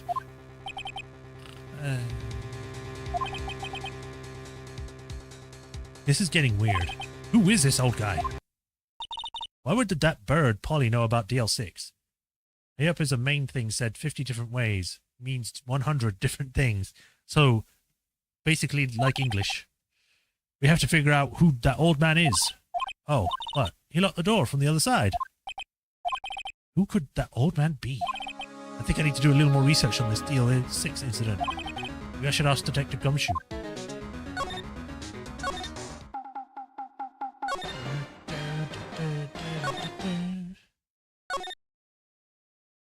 Criminal affairs. Hey pal, long time no see. You don't look so happy. What's wrong this time? Actually, we wanted to ask you something. Yeah? You know the boat rental shop down at Cord Lake? Oh yeah? The old man who owns it is appearing as a witness in court tomorrow, right? Huh? How'd you... that was supposed to be top secret. Do you know who that old man is, detective? Actually, I don't. He's a bit of an odd bird. I haven't been able to get any straight answer out of him. I decided first he wasn't persuasive enough to stand on and testify as a witness. That's why we called Miss Lotta Hart yesterday. As for who he is, we have absolutely no idea. Huh. Sounds suspicious. Detective Gumshoe, please help us. Huh? Need to know about the DL6 incident. That was when Mr. Edgeworth's father died. I can't help but think that it has something to do with this current case. To tell the truth, I don't know much about DL6 either. Mr. Edgeworth forbade us from reading the file, so I'm afraid I can't show them to you either, pal. What? However, if you convince me somehow that DL6 incident is related to this case, well, I guess I consider opening the file up.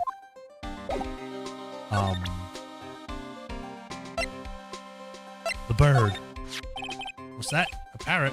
The old man at the boat's rental shop. Parrot. Parrot knew about the incident. The incident? DL6. What? I don't need to do this again. We already saw this. Ah, Spark, don't forget DLC, blah, blah, blah.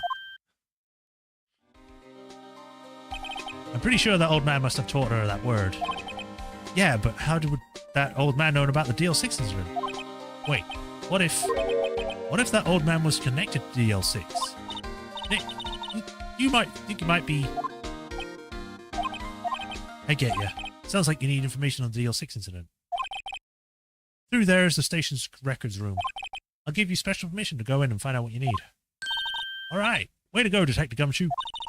Okay, Nick, to the records room. I guess it's time we face Judge Edgeworth's past.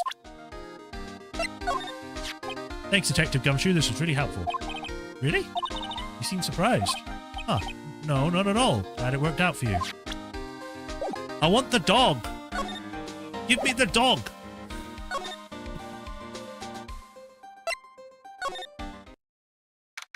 December 26th, Police Department. Wow, it's amazingly dusty. 10 years of files and 10 years of dust, I guess. Let's find that DL6 stuff quick. 15 years ago, both me and Edgeworth were 9 years old. We were almost through with 4th grade when he suddenly transferred. Because of DL6. Yeah, Missile. It's too bad because I actually wanted to get Missile at some point. I was like, you know what? I'll start from the bottom and work my way up. And I forgot, if you do if you do the metal detector first and you actually do the stuff, you get locked out of doing the other ones. So great. We missed the best part. I think. Because of DL6. Nick, I found out where the file is. Oh, thanks. We just know what you want to know about this DL6 incident. I'll go get the right file. Case summary. First, I'll have to get the handle on the facts. Or main facts, like a summary. Right. Summary. Found it. Here you go. December 28, 2001. That's exactly 15 years ago from the day after tomorrow.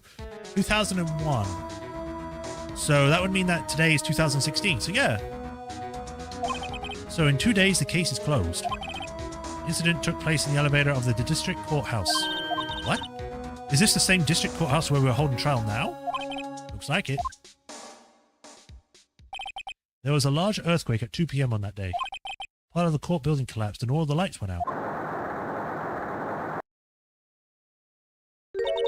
Wow, that was some earthquake. At the time, 3 people were trapped in the elevator. It took 5 hours for them to be rescued. 5 hours? That would be scary like that in the dark. There was a lack of oxygen in the elevator, which makes no sense because elevators are not hermetically sealed. Even if they're locked inside an elevator, they would still be able to breathe. They wouldn't run out of oxygen. They're not like deep underground or underwater or something. There's gaps everywhere. Even the freaking doors have a gap in them. Heck, there's even an escape hatch in all elevators. No matter what country you're in, there's an escape hatch.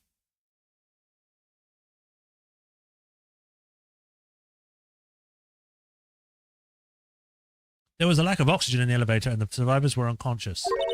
The survivors? One of the 3 in the elevator had been shot in the heart. That was Mr. Edgeworth's father, wasn't it? He said that his father was shot before his very eyes. So Miles Edgeworth was one of the other passengers in that elevator. Victim. You have information on Edgeworth's father? Yeah, hold on. Victim. Here it is, found it. Gregory Edgeworth, 35, defense attorney. If he were still alive, he'd be 50. He had lost that day's case in court and got in the elevator with his son, Miles. Miles? Miles Edgeworth, of course. So he was in the elevator with his father. Yes, we just established that, Maya. From the angle of the bullet and other evidence, it could not have been a suicide. A murder weapon, a pistol, was found in the elevator. The pistol had been fired 2 times. Where have I heard that before? Ah, it sounds just like the current case. What's going on here? Got any data on the suspect in there? That would be the guy that my mom got arrested. Hold on, this is it. The man arrested was a suspect in DL6 was Yanni Yogi? Well, he was a clerk in the court, apparently. So he must have been the third person in the elevator. Well, then he had to have done it. But he was found innocent thanks to defense lawyer Robert Hammond. Hammond, the victim in our case. Right. The suspect, Mr. Yogi, was oxygen deprived so much he had brain damage. Huh?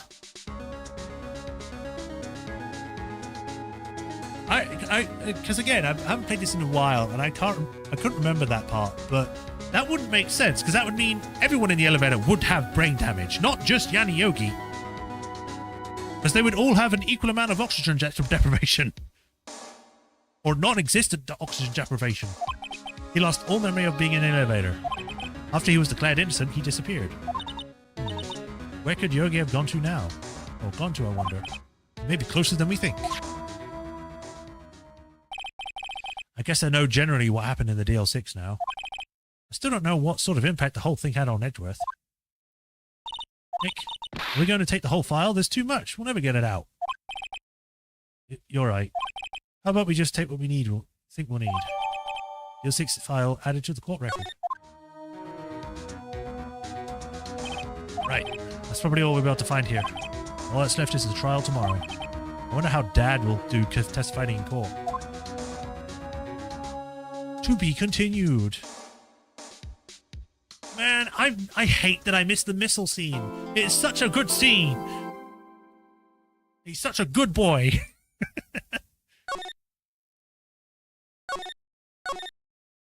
I think the main issue is that with each item, you have to go through each individual zone in order to get a scene with it, which can take a while, which would have expanded this way too long.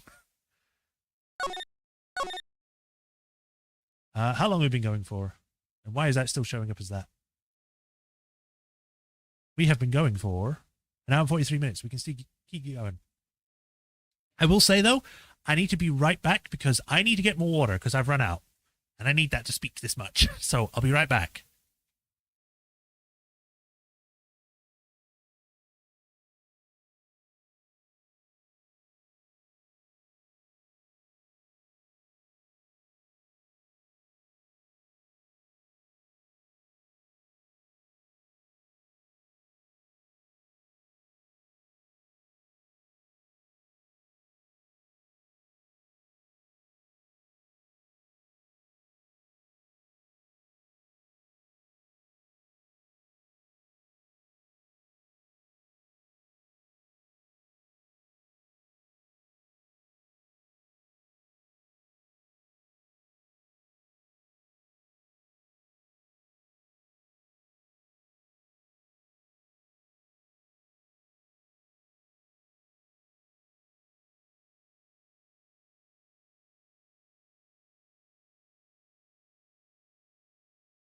All right, I'm back. Sorry for the wait.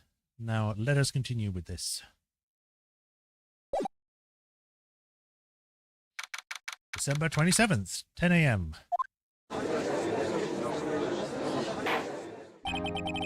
Court is now in session for the trial, or the continuation of the trial, as it's a say, for Mr. Miles Edgeworth.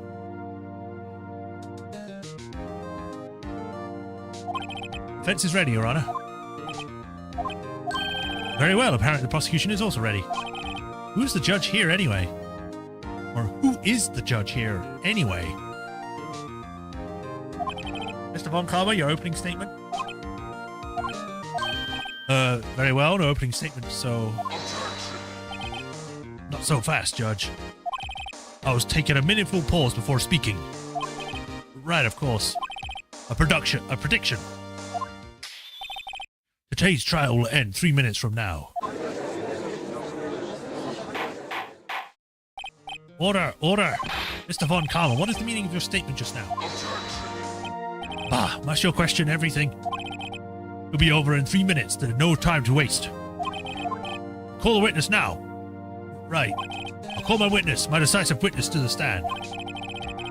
It's the mystery shop owner. God damn it, I'm clicking it as the text is finished.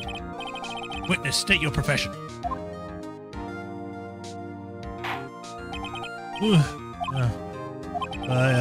I'm the proprietor of the restaurant The Red Noodle at Court Lake. And I also rent boats.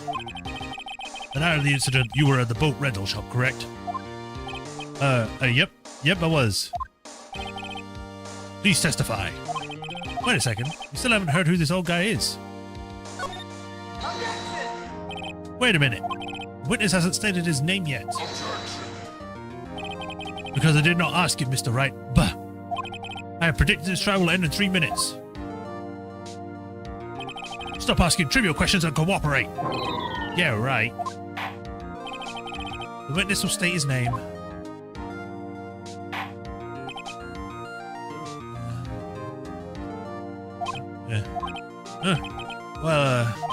I'm not really sure. Yep. What do you mean? My memory. Your Honor, the witness does not remember anything beyond the last several years. Ergo, he cannot recall his own name. Can't recall, you say? Yes, but the incident in question took place 3 days ago. He can't testify. Very well. Let's hear his testimony then, shall we, witness? Or shall we? Witness? God. Night of the murder. It was the night of the 24th, just after midnight, yep. It was in the restaurant where I rent boats as usual. And I heard a bang, yep. When I looked out the window, I saw a boat just floating on the lake. And then I heard another bang. Just about then, the boat comes back to the shore with a man, and a man walks by my window.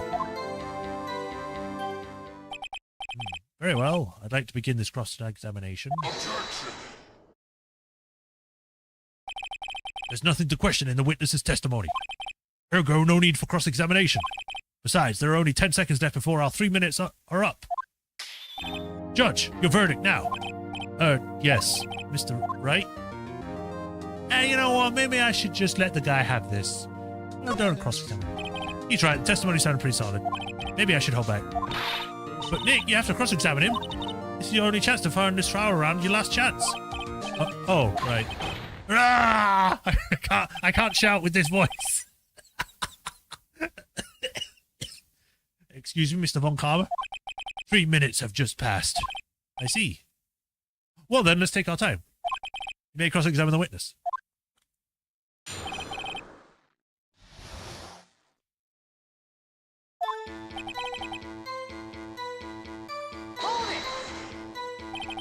Just after midnight, you say?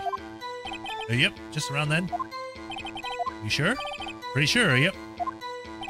When I talked to you yesterday, you were rather vague about the time. Surprised you seem so sure about it today. I asked him and he remembered. Isn't that right? Don't glare at me like that. I remembered it clearly, I did. Yep. You see? Continue. I was in the restaurant where I rent boats and blah. Is there anyone who could verify that? Well, I guess Polly could. That's not good enough for a court of law. Mr. Wright, exactly what's good enough? Your Honor, this Polly is a parrot. Parrot? Don't be so hard on the girl, Keithy boy. Keith. The prosecution concedes that you cannot prove the witness was in the shop. The witness, please continue. And where did the bang seem to come from? From the lake, I figure. Are you certain? Yep. Good, continue.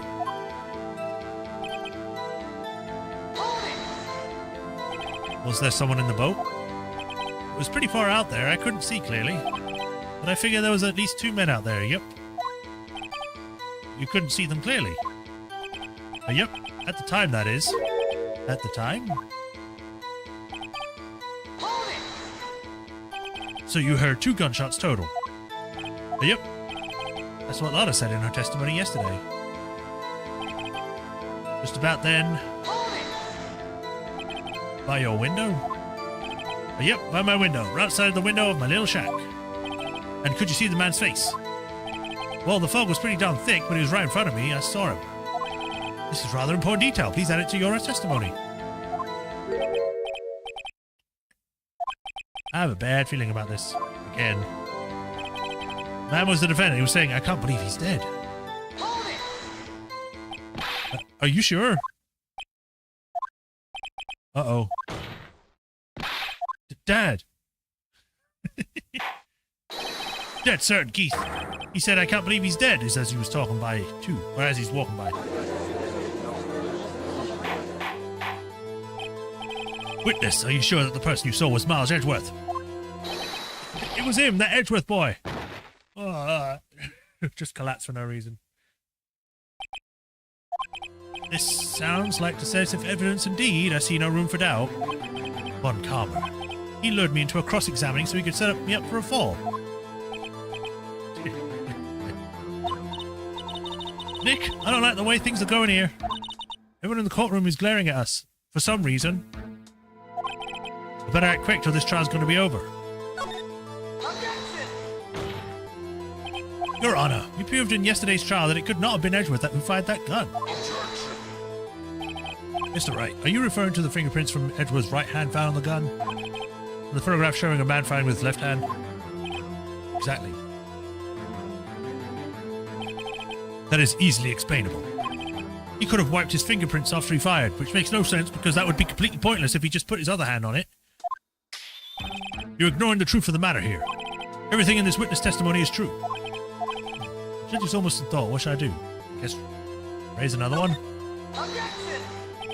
Your Honor, this witness claims that Edgeworth said, I can't believe he's dead. But his word is all we have. If he were telling a lie... Mr. Wright, in a court of law, the evidence tells all. Apparently, you have yet to realize even this basic fact. If you say his testimony is a lie, show us proof. Nick, do we have evidence? It's no good. There's nothing I can do. Are you sure?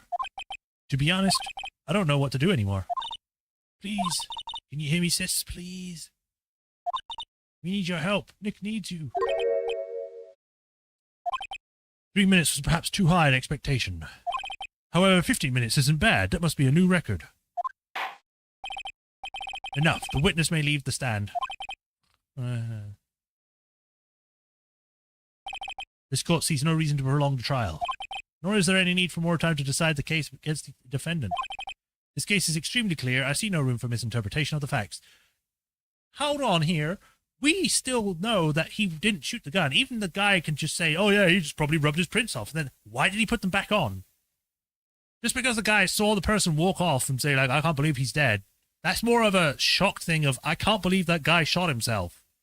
Or that he's dead, not that I can't believe I killed the guy. What? No. Court finds the defendant, Mr. Miles Edgeworth, guilty. The accused will surrender to the court immediately, to be held pending a trial at a higher court within a month from today's date. That is all. This court is adjourned. Wait!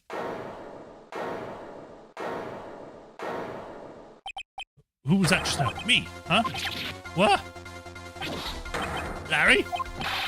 Just Larry just busts into the court. What are you doing here? Listen, you gotta listen to me. I was there in the park the night of the murder. I wasn't sure about it until just yesterday. But today I remembered it. Remembered what?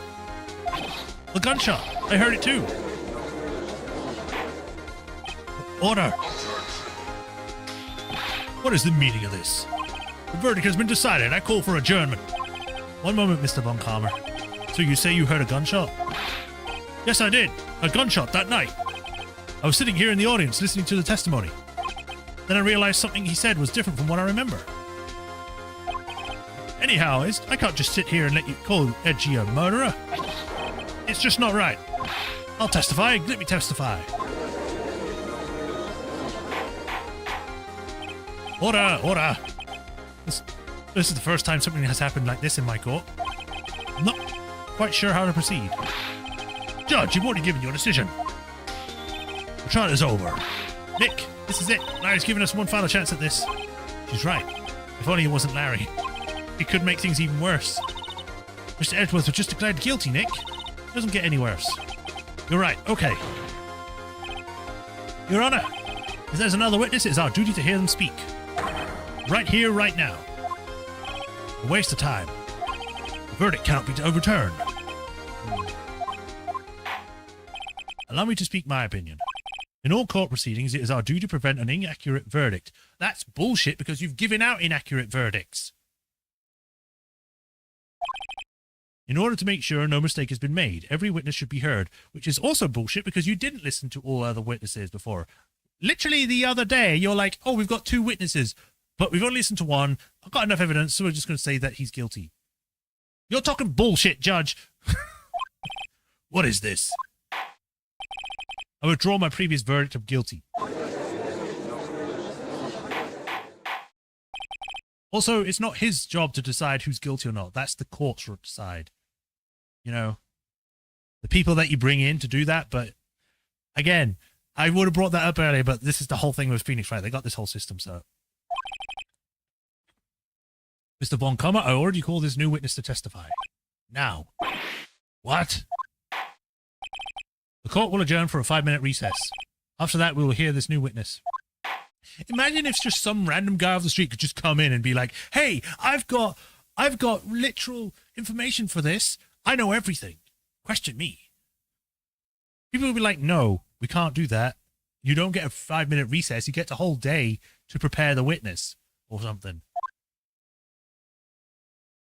He's literally admitted to making major mistakes. Yeah, exactly. Oh, that was too close. Sorry to keep you on the edge of your seat like that, Edgeworth. I've seen worse. Yeah, right, Edgeworth, you're swelling bullets. I just wondered what Larry plans to say in there. Larry was at the lake that night. Yes. He said he was looking, or he went looking for the steel samurai balloon that flew off into the lake. Oh, right, and he found the balloon in the air tank that night. Yeah. Hey, Edgeworth. Huh? You say something right? Yeah, a lot of things. You seem out of it. What's wrong? It's nothing. Edgeworth, there's something I've been meaning to ask you. What's that? Why are your fingerprints on the motor weapon? Oh.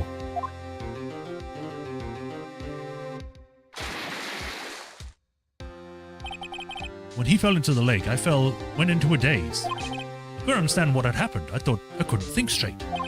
Then I saw the pistol lying on the floor of the boat in front of me. I picked it up without thinking. I didn't have a reason, really. I see. Right. Yeah? This might be our chance. Our chance? Von Kammer has only ever run perfect trials. Perfect trials? Perfect. Prepared witnesses. Perfectly complete evidence. That's the secret to his success.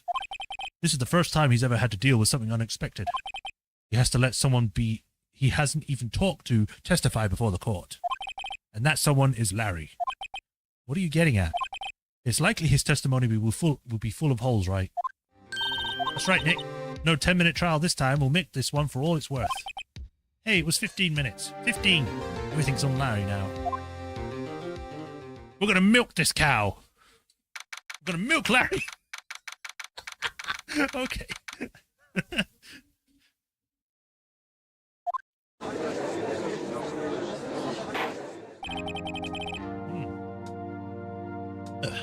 Court is now back in session. Witness, please testify to the court about everything that you saw on the night of December 24th. Right, leave it to me. Please, Larry, don't mess this one up. I hate to admit it, but you're our last chance. Von Kammer didn't even have time to prep his witness. I just hope Edwards is right about this being our big break.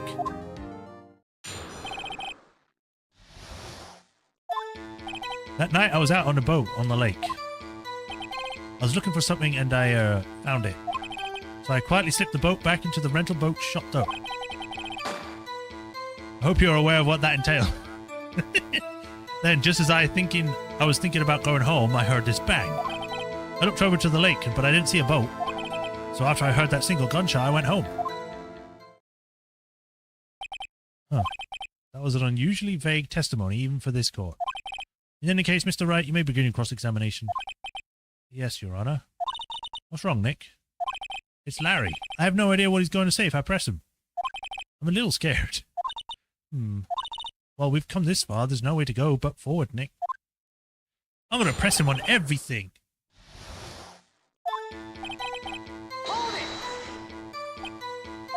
Something wrong, Mr. Wright? There were so many things wrong, I don't know where to begin. Well, okay. First of all, what time was it? Oh, it was after 11 when I went out in the boat. By that time, everyone had gone home for the night. So I waited until the coast was clear, so to speak. And why were you out on a boat at such a late hour? I was looking for something. Looking for something? Oh yeah, Mr. Butt, what was it that you're looking for?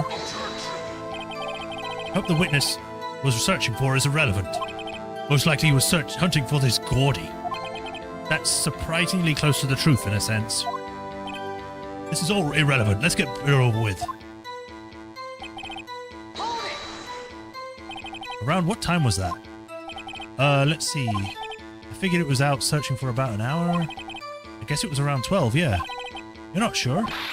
Hey, don't give me that face. I'm not some sort of human sundial, okay? People use watches these days, Larry.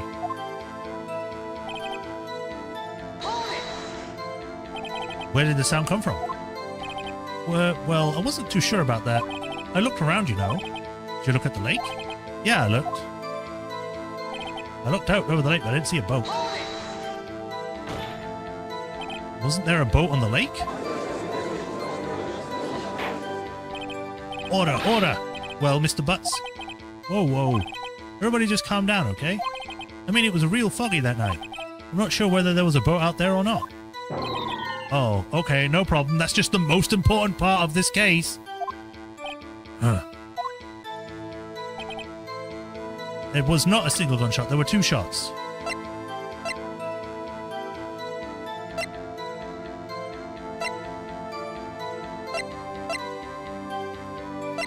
Probably this one then. Objection! Wait a sec, Larry. What?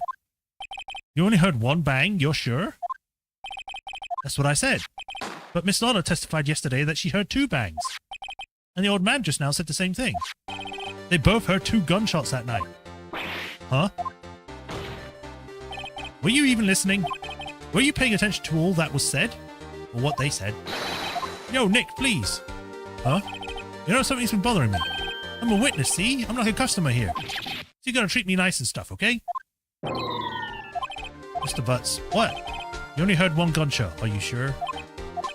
Well, to tell you the truth, I'm not sure. Eh? Not sure? How could you not be sure? Yeah, well, I might have missed the other gunshot. I was, listening to something else. Something else? My radio, dude. With my headphones. What?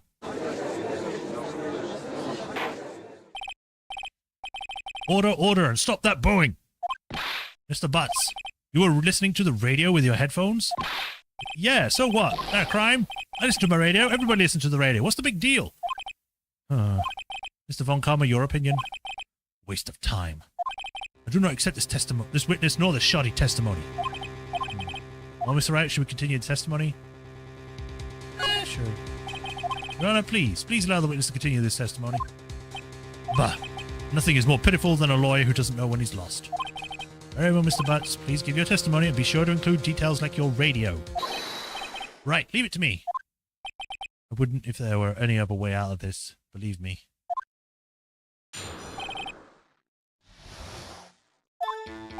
It's lonely being alone on Christmas Eve. That's why I was listening to an all-request show on the radio, see? I was listening to it real booming loud like. And I'm sure I heard that gunshot. I remember exactly when the DJ was saying when I heard it too. You were listening to your radio at a high volume? You damage your ears like that. Yeah, what's the big problem? Can't a man listen to his radio in peace? Isn't this a free country? I truly believe Larry has no idea what the problem is. Can you believe a word this witness says? What he heard was probably nothing more than a drum beat from the radio. True enough, it's difficult to believe this is testimony. Objection! Wait, Your Honor, the witness said he remembers exactly what the DJ said when he heard the gunshot. Excuse me? DJ? An announcer? The guy who says thing on the radio? Anyway, what this means is when he heard the sound, no music was playing. The DJ only talks between songs, so he could have heard the gunshot from the lake. I'd like to cross-examine the witness, Your Honor. Very well, Mr. Wright. Can't believe I'm continuing this charade. Or charade, is something we would call it.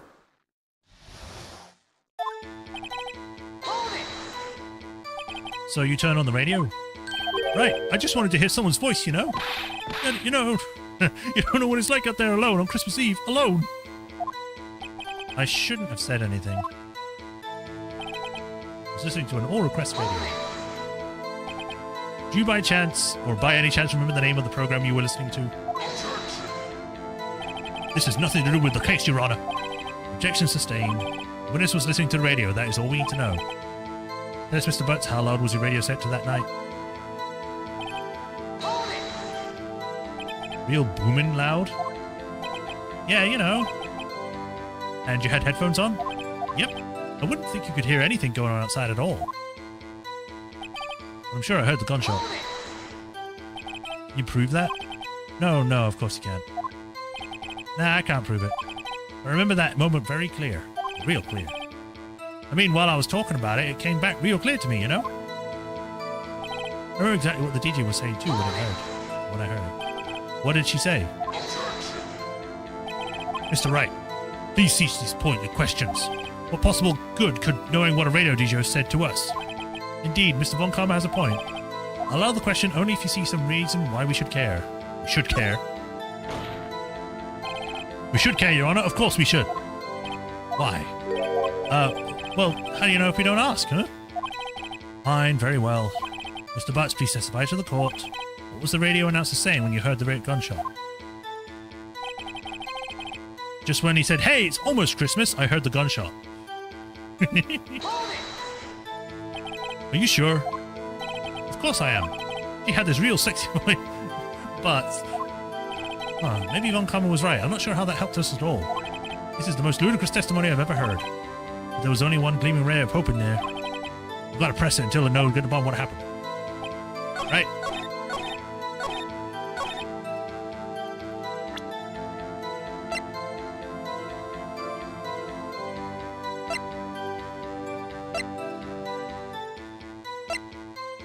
Which one do I show?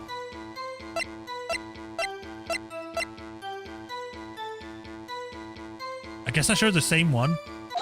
Yeah. Larry, are you absolutely sure what you're saying is correct? Huh? What's with the face? You look scary, dude. Hey, if you're trying to scare me, you better know I don't scare that easily. Something the matter, Mr. Wright? Your Honor, did you hear what the witness just said? The DJ said, "Hey, it's almost Christmas," when he heard the gunshot. Indeed, and? Almost Christmas means it wasn't Christmas. Do you realize what this means? When he heard the gunshot, it was Christmas Eve. Or still Christmas Eve. That would seem to be the case, yes. But that contradicts the two testimonies we heard so far, Your Honor. Both Miss Hart and the old man said it after midnight. I'm sorry, but I can't get over the meme. Almost Christmas means it wasn't Christmas. And the old man said it was after midnight when they heard the shots. In other words, when they heard the gunshots, it was already Christmas. This is a clear contradiction, Your Honor.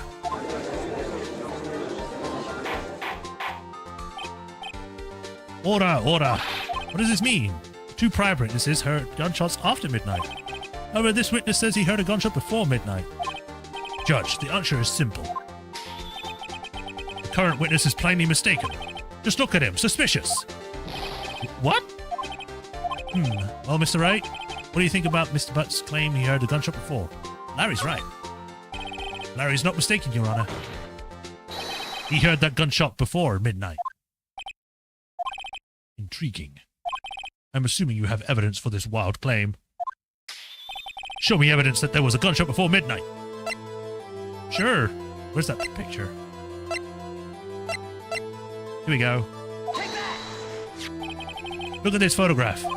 This was taken by a witness yesterday, Miss Lotta Hart, with her automatic camera. The timestamp on the photo reads December 24th, 11:50 p.m. Oh, but there's nothing in the lake in this picture. Your Honor, the real issue here is not why nothing is showing in this photograph. It's why the photograph exists at all. What do you mean? Your Honor, this photograph was taken by an automatic camera. That camera was set to go off in response to loud noises. Aha! Correct. There was a loud noise in the lake at 11:50 p.m. That's why this photograph was taken. In other words, when Larry heard the gunshot, it was most definitely still Christmas Eve. In Indeed, it would seem that is the case. Then where does that leave us? Miss Hart testified that she heard the gunshots after midnight. Are you claiming she was mistaken? Not at all, Your Honor. In fact, it is a fact that the camera also triggered at 15 minutes after midnight. Your Honor, that night there were 2 sets of gunshots with a 25-minute pause between them.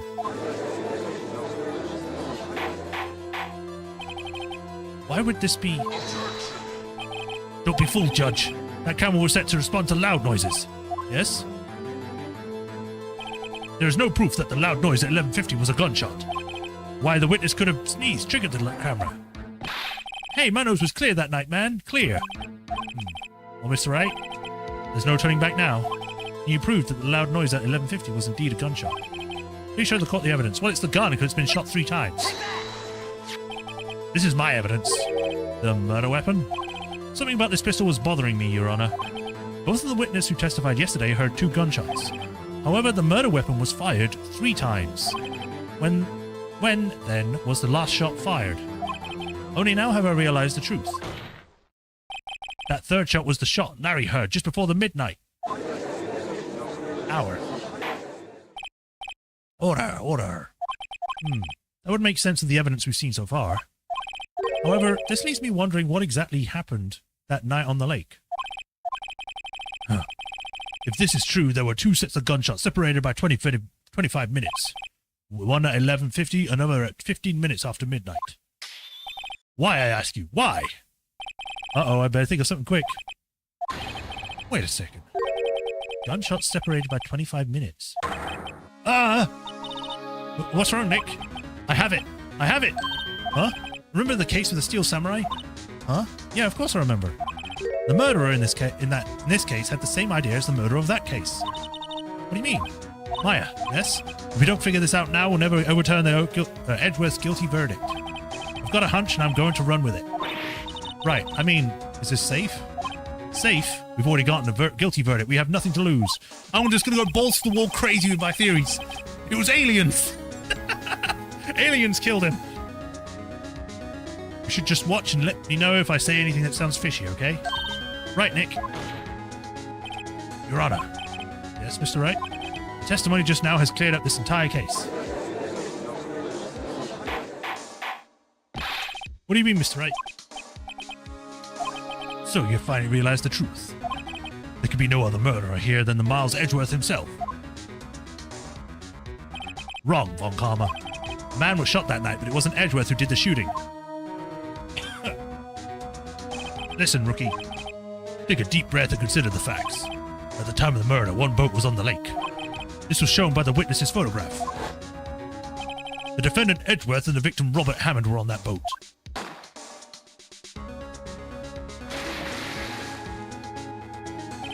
There was a gunshot fired on that boat and Robert Hammond fell into the lake.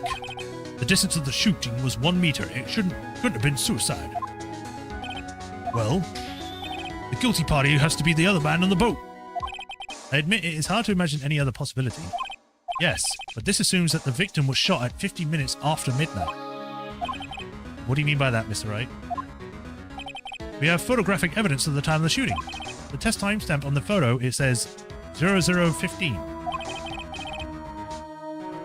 But Larry heard a gunshot 25 minutes before that.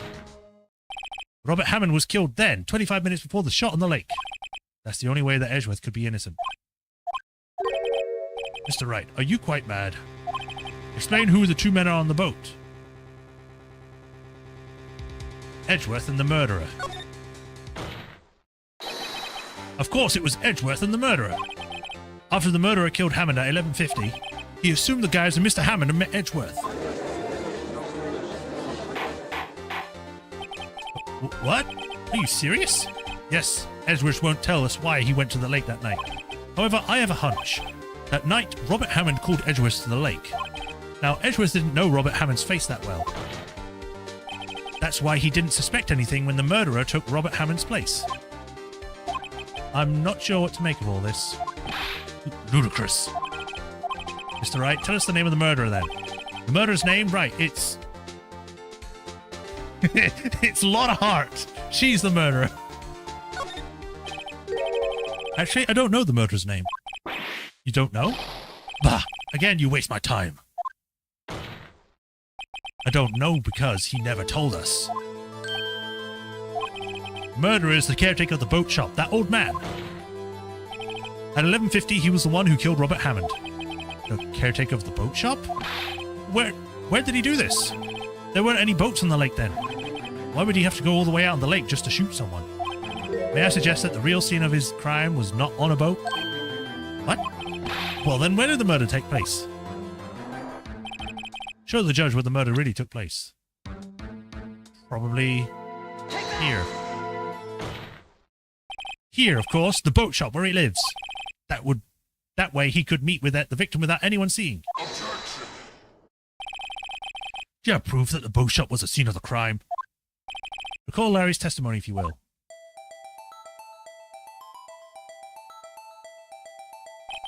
That night, he was on the lake in a boat searching for something.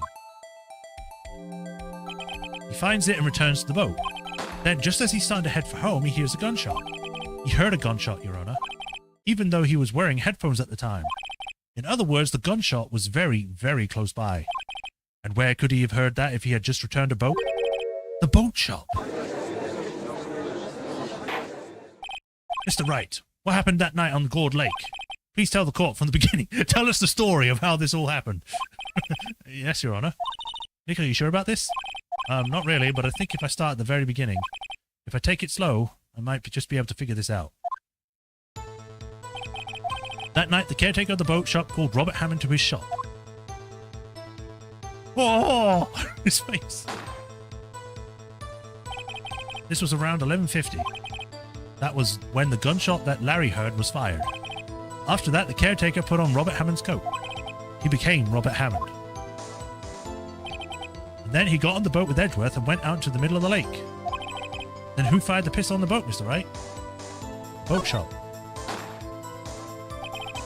Of course it was the murderer who shot the pistol. He shot twice, both missed Edgeworth on purpose. Wait a minute. Yes? Why would he shoot twice if he didn't mean to hit anyone? Details. Know this, Mr. Wright. The moment you run out of explanations is the moment you lose. Tell us why the murderer had to fire twice.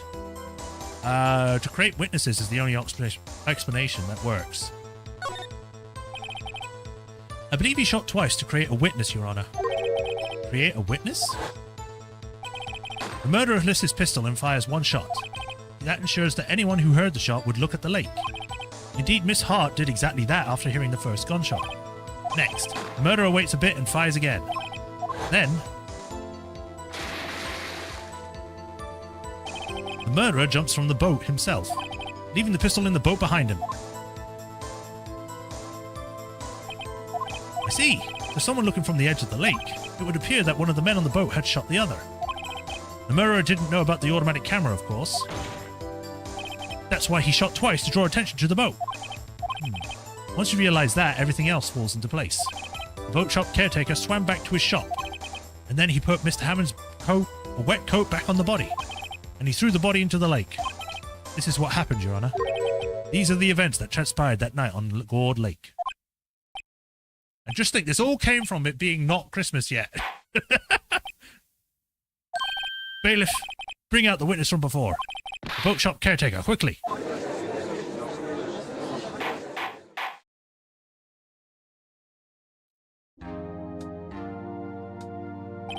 Very well.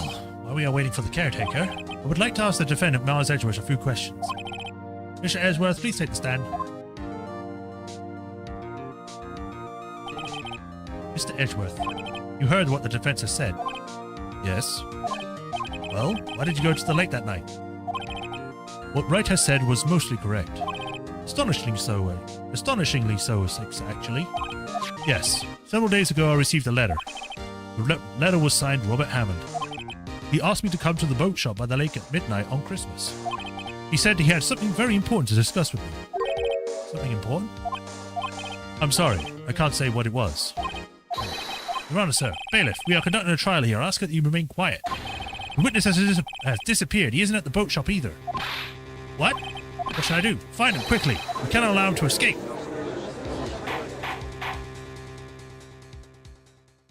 He legged it. Mr. Von Karma, your witness has disappeared. A search warrant has already been issued. Goes without saying that I cannot declare a verdict under these circumstances. I will extend the trial until tomorrow, the final day allowed. I request that the police department utilize all its forces to find that witness. Am I understood? One more thing. Just who is the boat shop caretaker? I think his identity has become very important to this trial. I want him, and I want to know who he is. Very well. Court is adjourned. Hey, we're besmirching the record of Von Calmer. Yeah, take that, buddy. Defendant lobby number 2. Yay, Nick, you did it. Yeah. Well, at least we got out from under that guilty verdict. What about Larry? That was something else. Even Von Calmer didn't know what to do with his testimony. Larry really helped us out, sure. Once I sifted through his unique testimony. Still, he did save us. I just wish our cases weren't so down to the wire all the time. I know what you mean. Sometimes I feel like it's us on trial instead of our clients. Hey, Edgeworth. Mr. Edgeworth? Did you say something? Don't look so pained. I mean, it looks like you're probably going to get off the hooks. You could try to smile a little. Just a little. Relax. I'm sorry, but I fear it's not over for me yet. What do you mean? Right. There's something that's been troubling me for a long time now, and I don't really know whether or not to tell you. Edgeworth? No, there's still so little time left. I want to tell you to get it off my chest, but I can't make up my mind. What is this about, Edgeworth? It's a nightmare I've had. A memory of a crime that I committed. A crime you committed? A memory of a murder.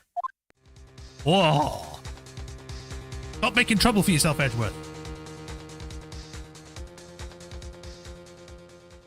You gotta put me out of the job if you keep getting into trouble like this.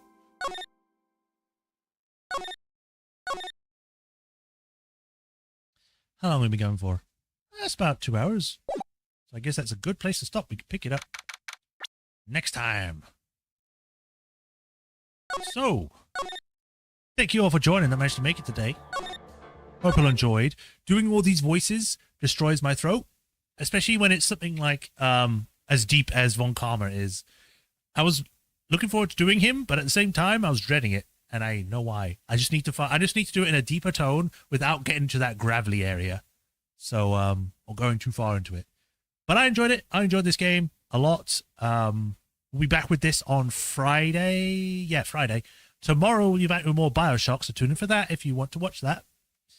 And as usual, if you haven't, like, follow, subscribe, do the bell notification if you haven't already, so you know when I next stream and you get notified about it. If you want to help support me directly, there's links to Patreon or tips. They both help a lot immensely. Tips show up during stream with notifications, and I think Patreon does as well.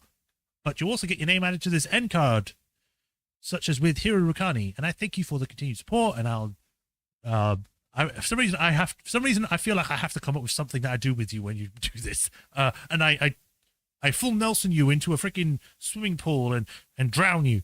I don't know. I kill you apparently, but yeah.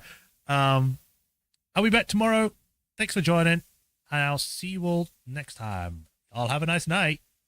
Bye bye.